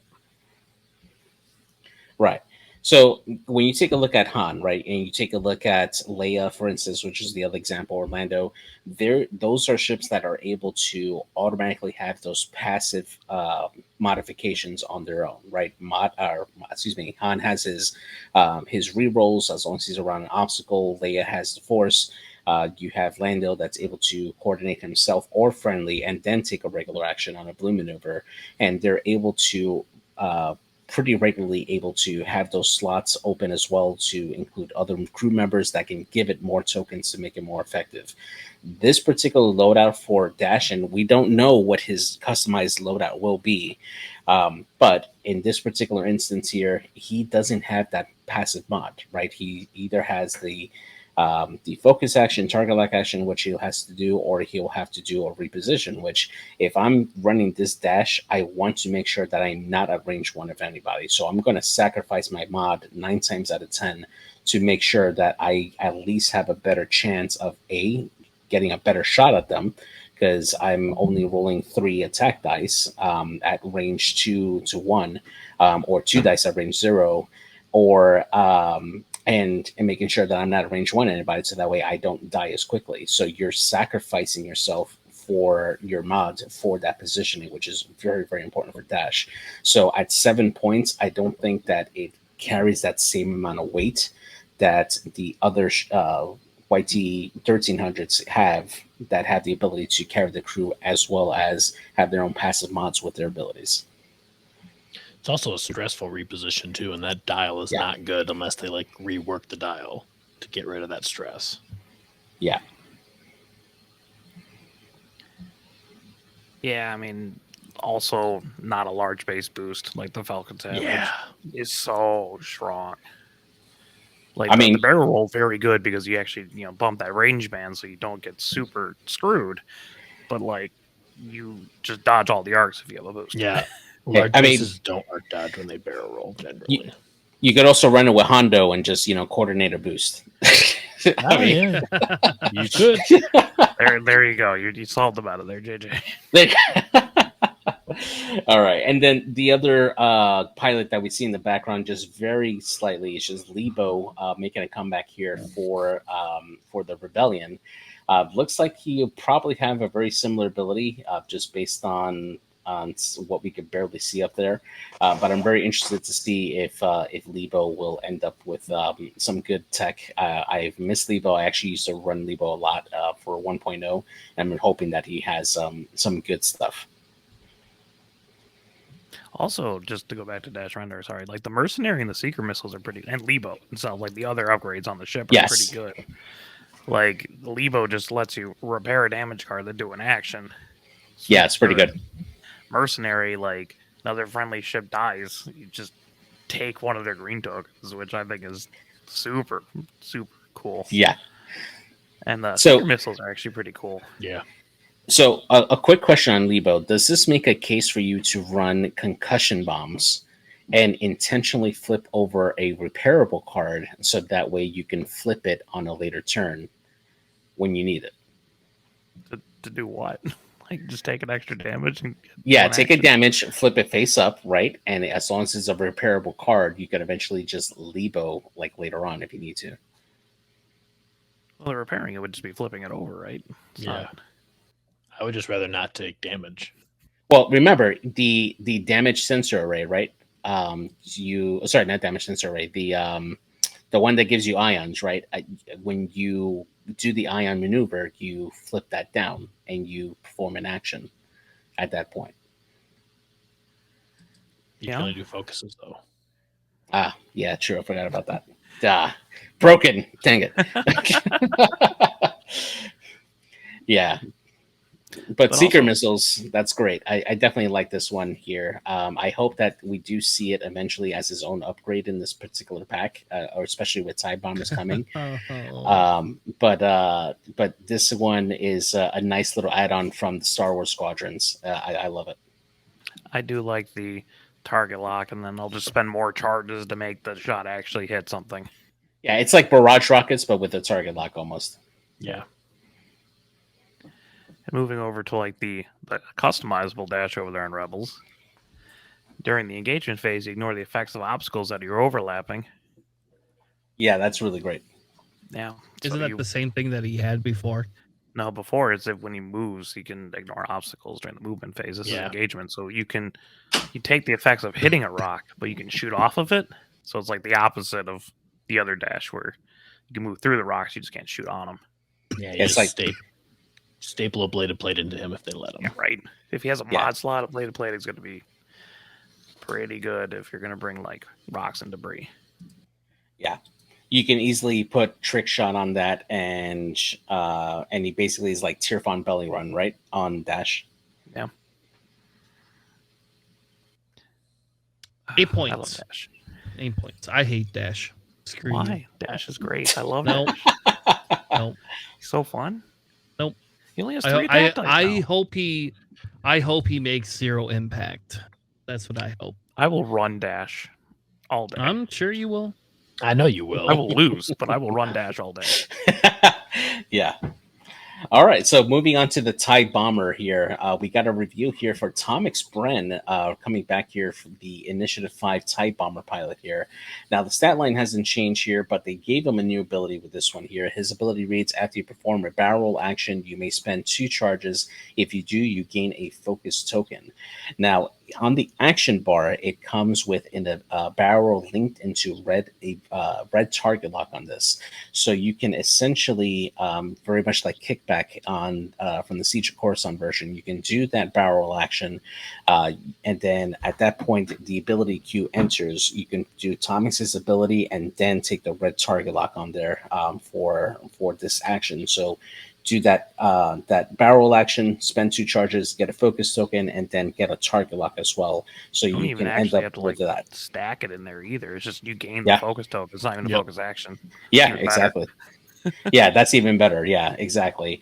And then it comes equipped here with True Grit. At the end of the activation phase, if you're not strained, you can gain 1 strain to remove 1 non-lock red or orange token.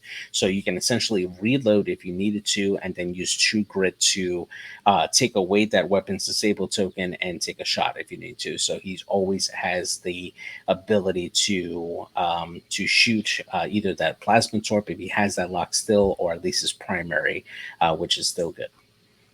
Yeah, or you can also do something like do the roll target lock, focus, and then just ditch the stress for a strain and just have like a clear dial afterwards. It's crazy. Yeah, Heck yeah. The TIE bombers don't have the best blues in the world, if I'm remembering correctly.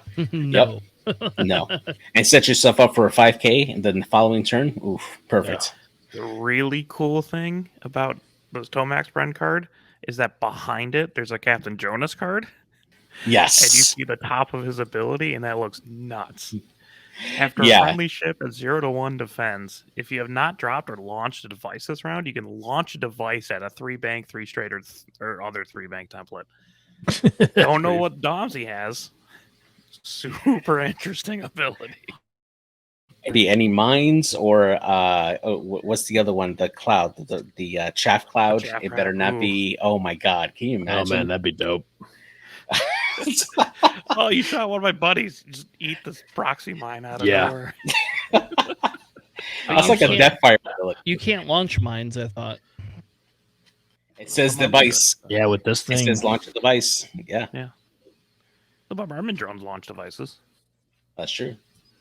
I can't wait to see more of what these TIE bombers can do. I'm so excited for them. Major Reimer way in the back there. At least we know we're getting him in a pack. That's cool. Yeah, definitely. Really excited to see the TIE bombers back into the Empire here. Now, going down to the next part here, we get the first look here at the Store Championship kit here to be released for May the 4th here. We see here some different tokens on here. So in the top of it, you see like some shuttles that they have like some cardboard on it, as well as some very large shield tokens on this. Do you think this is a new scenario that they're introducing with the Store Championship? Yeah, I would assume something like that. Well, maybe. It could just be like those are the objective markers, and those shield tokens are like the player ones that are reversible red and blue to claim for like scramble. Yeah. It also looks like they might have like a 1.5 range ruler there underneath it. So yeah. Yeah, well, to help you measure for center objective, which I don't think I've seen anybody do since the Death to God of last year. Like use the 1.5. Everybody just used the folded method. I used mine once during Worlds.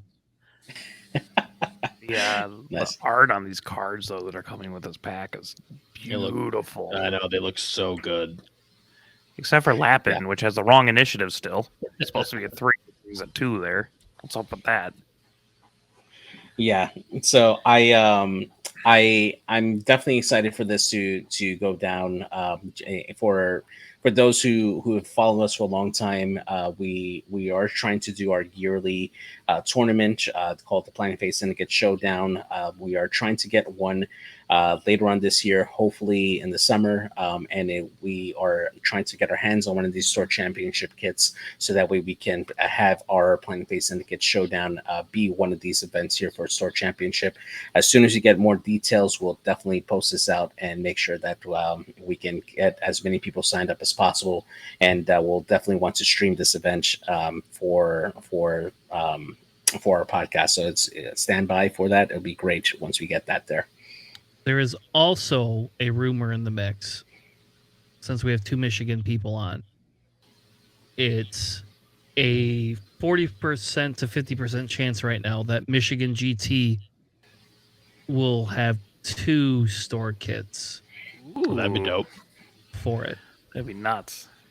So can't reveal any official information, but there is talks in the works of Tanner trying to push for 2 store kits for Michigan GT. That'd be really, really cool. Yeah. And remember, Alex and I already have an agreement that we're going to get one and go up to Escanaba in the middle of nowhere and hold a tournament.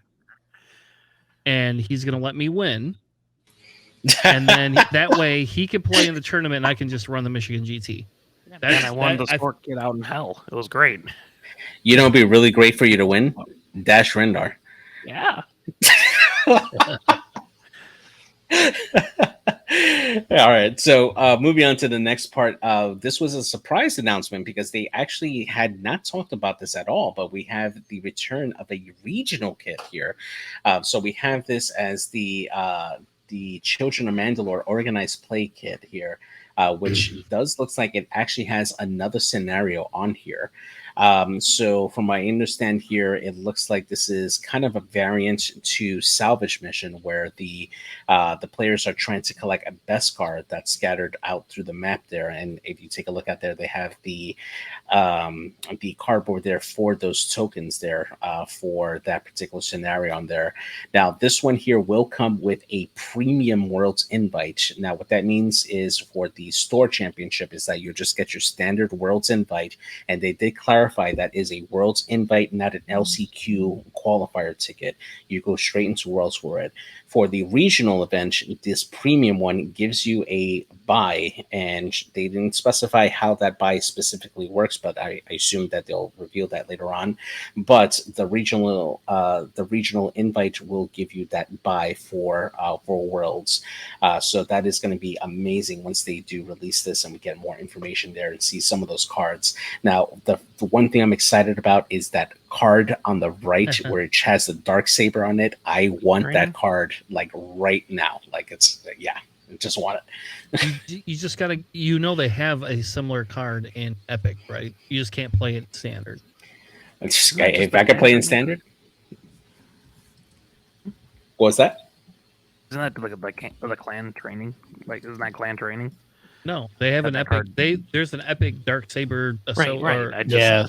I mean, the card itself, is that not clan training? Or I don't know. I mean, it is a talent slot. It does look like it could be clan training, but I'm not sure, honestly.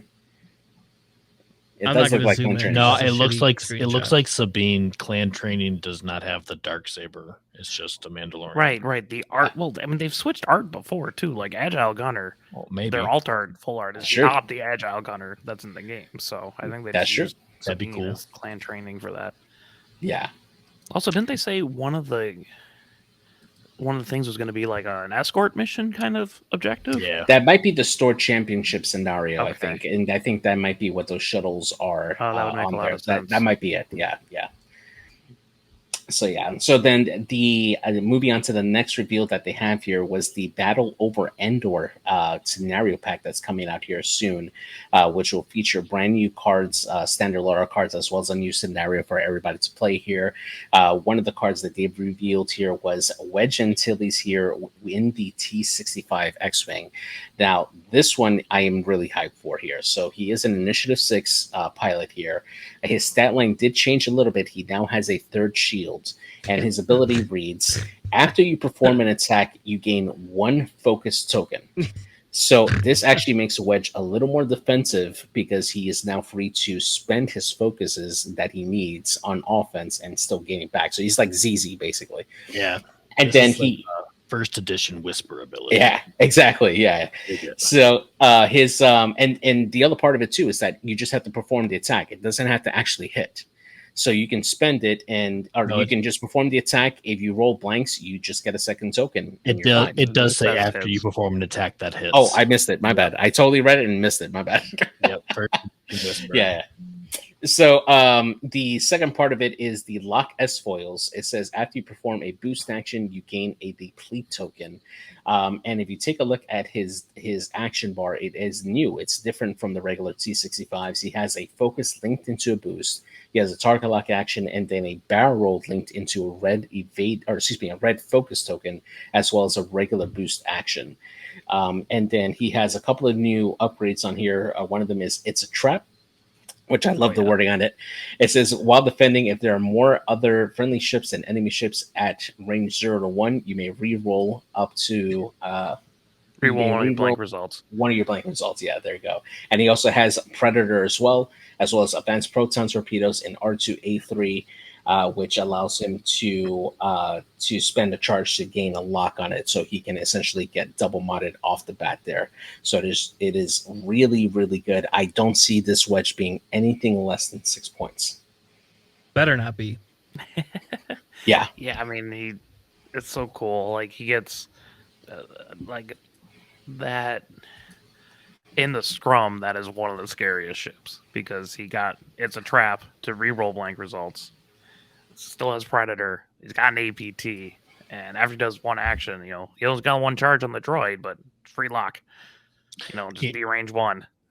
Roll focus. Who cares? Just do whatever you need to do to get that APT off. Yep, he looks real scary.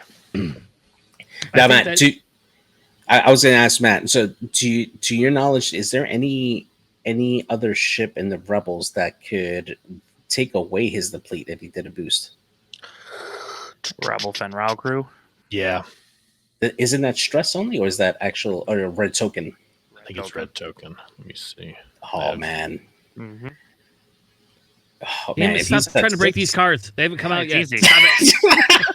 Yeah. Before a friendly ship at range 0 to 2 engages, if its revealed maneuver is 1 speed or higher, and there is an enemy ship in its front arc at range 1, the friendly ship may remove 1 non-lock red token. So yeah, Rebel Fenrau, he can get it off for him. Oh man! Oh, this is so good. I cannot wait for this wedge. I'm so excited. Chris, what do you think? What do I think? I think that I might have to start flying Rebels. That's I'm feeling that this rebel takeover here, baby. I don't know. I'm a little scared of it, to be honest with you, but I will be honest, like Rebels has not made a huge splash. I know they had to cut in Worlds, and we'll see how that goes. Yeah. But I do think Rebels have been a little underpowered, and I feel this gives them a little different trick that they can start doing things with. And I will say, if you bring Fenrau in, in the Fang Fighter. Oh no, Fenrau crew, man. Yeah. But if you bring the crew, at least you have to bring, now you're going to put it in a U-Wing, you're going to put it in, I guess you can put it in a 1300. I don't know. I feel this moves us a little bit back towards the, let's do high initiatives, which next week we'll talk about my theory on high initiative 2.5 discussion. Well, that's a next week topic. I will say I am kind of excited for this wedge just because it's a little bit different, and I'm kind of sick of him going here. Like, you get free outmaneuver without having to outmaneuver anybody. Like, at least at this point, he gets a really like a new ability, so it feels a little bit better than it did before, I guess. Yeah. And then Matt, why don't you read us the revealed TIE Defender pilot that was revealed for the next one? Sure thing. We have Captain Yor. He's back from first edition. He's no longer flying the Lambda shuttle. He is flying a TIE Defender now. Nothing changed in the stat line. But after you perform a primary attack that hits, you may spend 1 charge to perform a bonus cannon attack, and he has an ion cannon on him.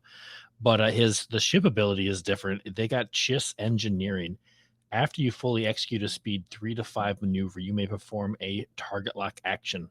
While attacking, if you are not stressed, you may spend 1 shield to apply the range 1 bonus. So that is still wants you to go really fast.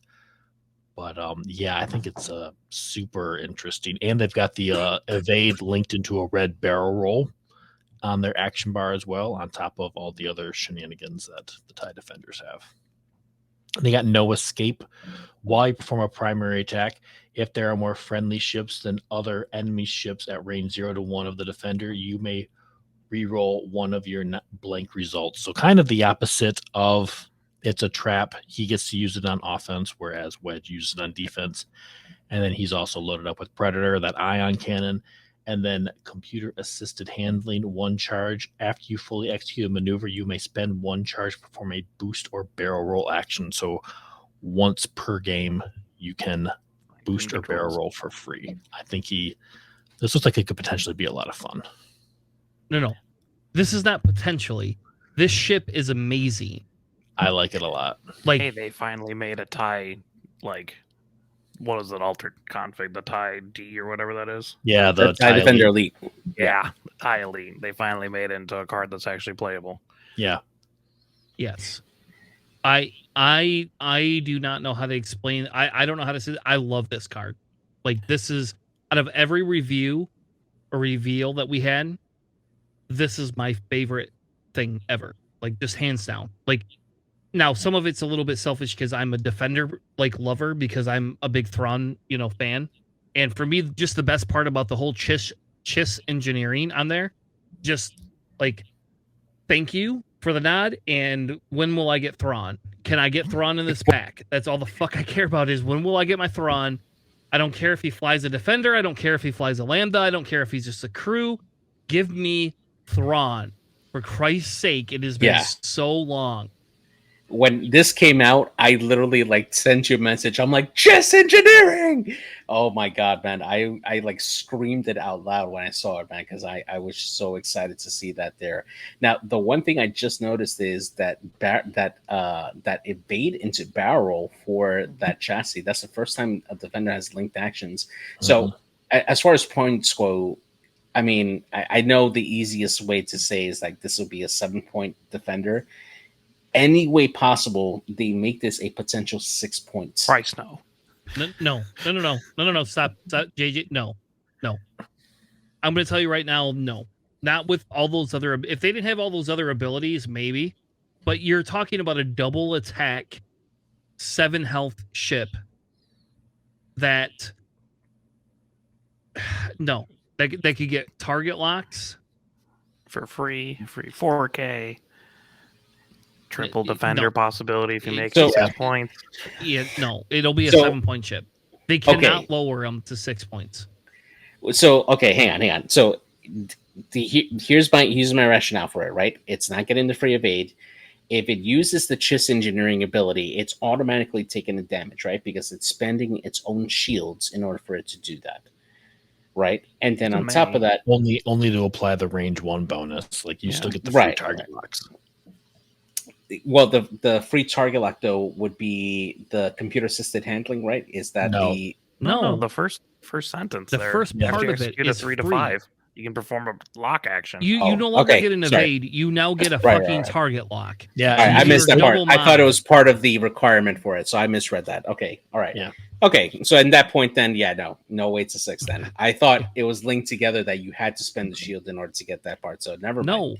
No, it's here. Let me be a Defender, and I'm going to do a 4 straight 4K, and then I'm going to get a target lock for free and take an evade token.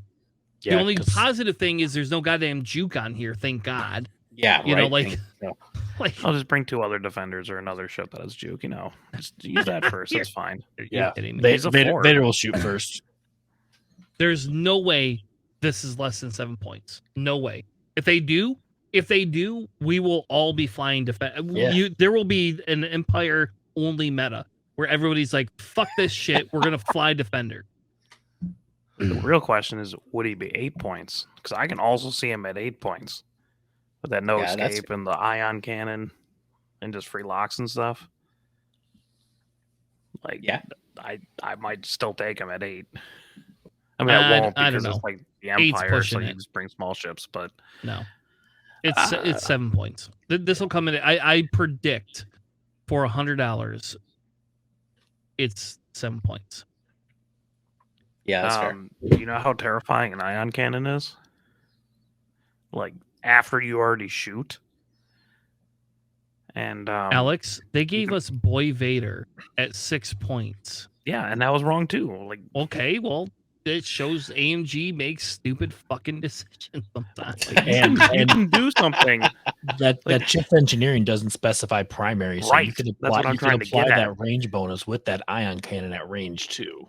Right. You can do something like a 3 hard, get a free boost, get a free lock, shoot with your primary, have no escape and predator, and then shoot an ion cannon and then lose a shield to get a 4 dice.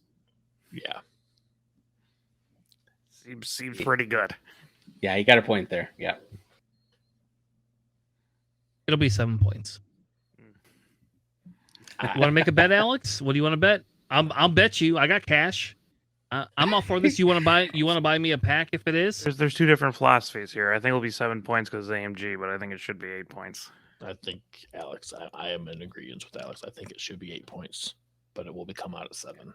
Yeah, I'm just saying I'm willing to bet things here, baby. I like to gamble.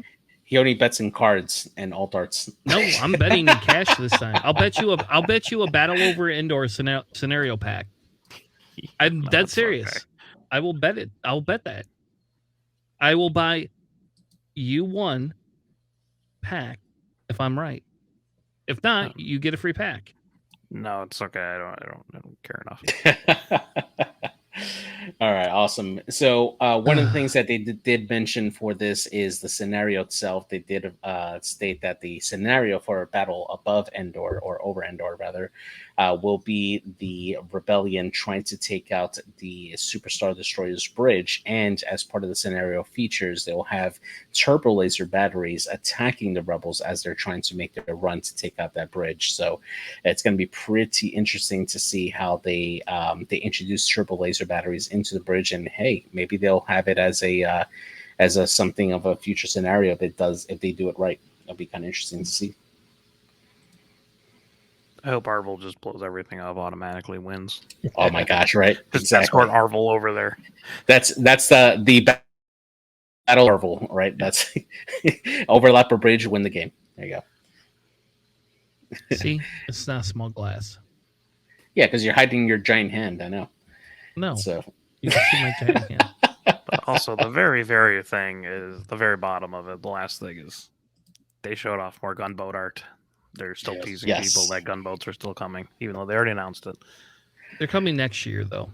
That's the thing. Yes. They're not going to come this year. Yeah, that's the theory. bummer. Yeah, at best they'll be like Q2 of next year, I would say, because they'll be busy with that. Matt, do you really want new gunboats with new abilities, new bombers, and a new defender all in one year? Do you really want all of that meta? Like, yeah. I mean, I'm an Empire player at heart, so yeah. Damn it, I'm good for that. No. Hot take: Vinder comes in at 4 points. I don't think that would happen. I don't think that will either. Hey, JJ, you want to bet a pack on that? I'll bet you a pack that's not going to happen. You want me to bet you a pack of what, a gunboat? Yeah, but you have to buy it will right not now. come in at 4 points. Yeah, he's 6.9 with 21 You loadout. you buy me whatever the pack is, or I buy you whatever the pack is. I don't have any gunboats, so that's a pack I have to get because I have none. I'll consider it. No, so. You're going to make a decision right now on stream. It's not a consideration. No. It's a. Then no. Okay, see? And the idea behind it is you would say no in a week anyway. All you're going to do is make me beg you, and no, I'm not going to do that. No. All right, because you know I'm right. So, all right. Well, that was a long episode. Thank you, Matt and Alex from Bench Warmers Podcast. I apologize. Aspen Bench Warmers Podcast. I've been drinking. Eventually, we'll put out content sometime this week. Yeah. But yeah, so just again, some quick announcements, and so Planet Face Syndicate Showdown 2 is in the works. We will be doing it this summer here, most likely for June. As soon as we get more and more information for that event, we will be posting it everywhere, all over our Discord, our Facebook. We'll be making announcements as that comes in. So as soon as we get that information, everybody will know, and we hope to see you there. Awesome. Thank you for joining us. We're going to raid Gold Squadron. Good night. Have a good night. And we will see you on Wednesday or Saturday. Have a good night, everyone. Have a great week. Peace.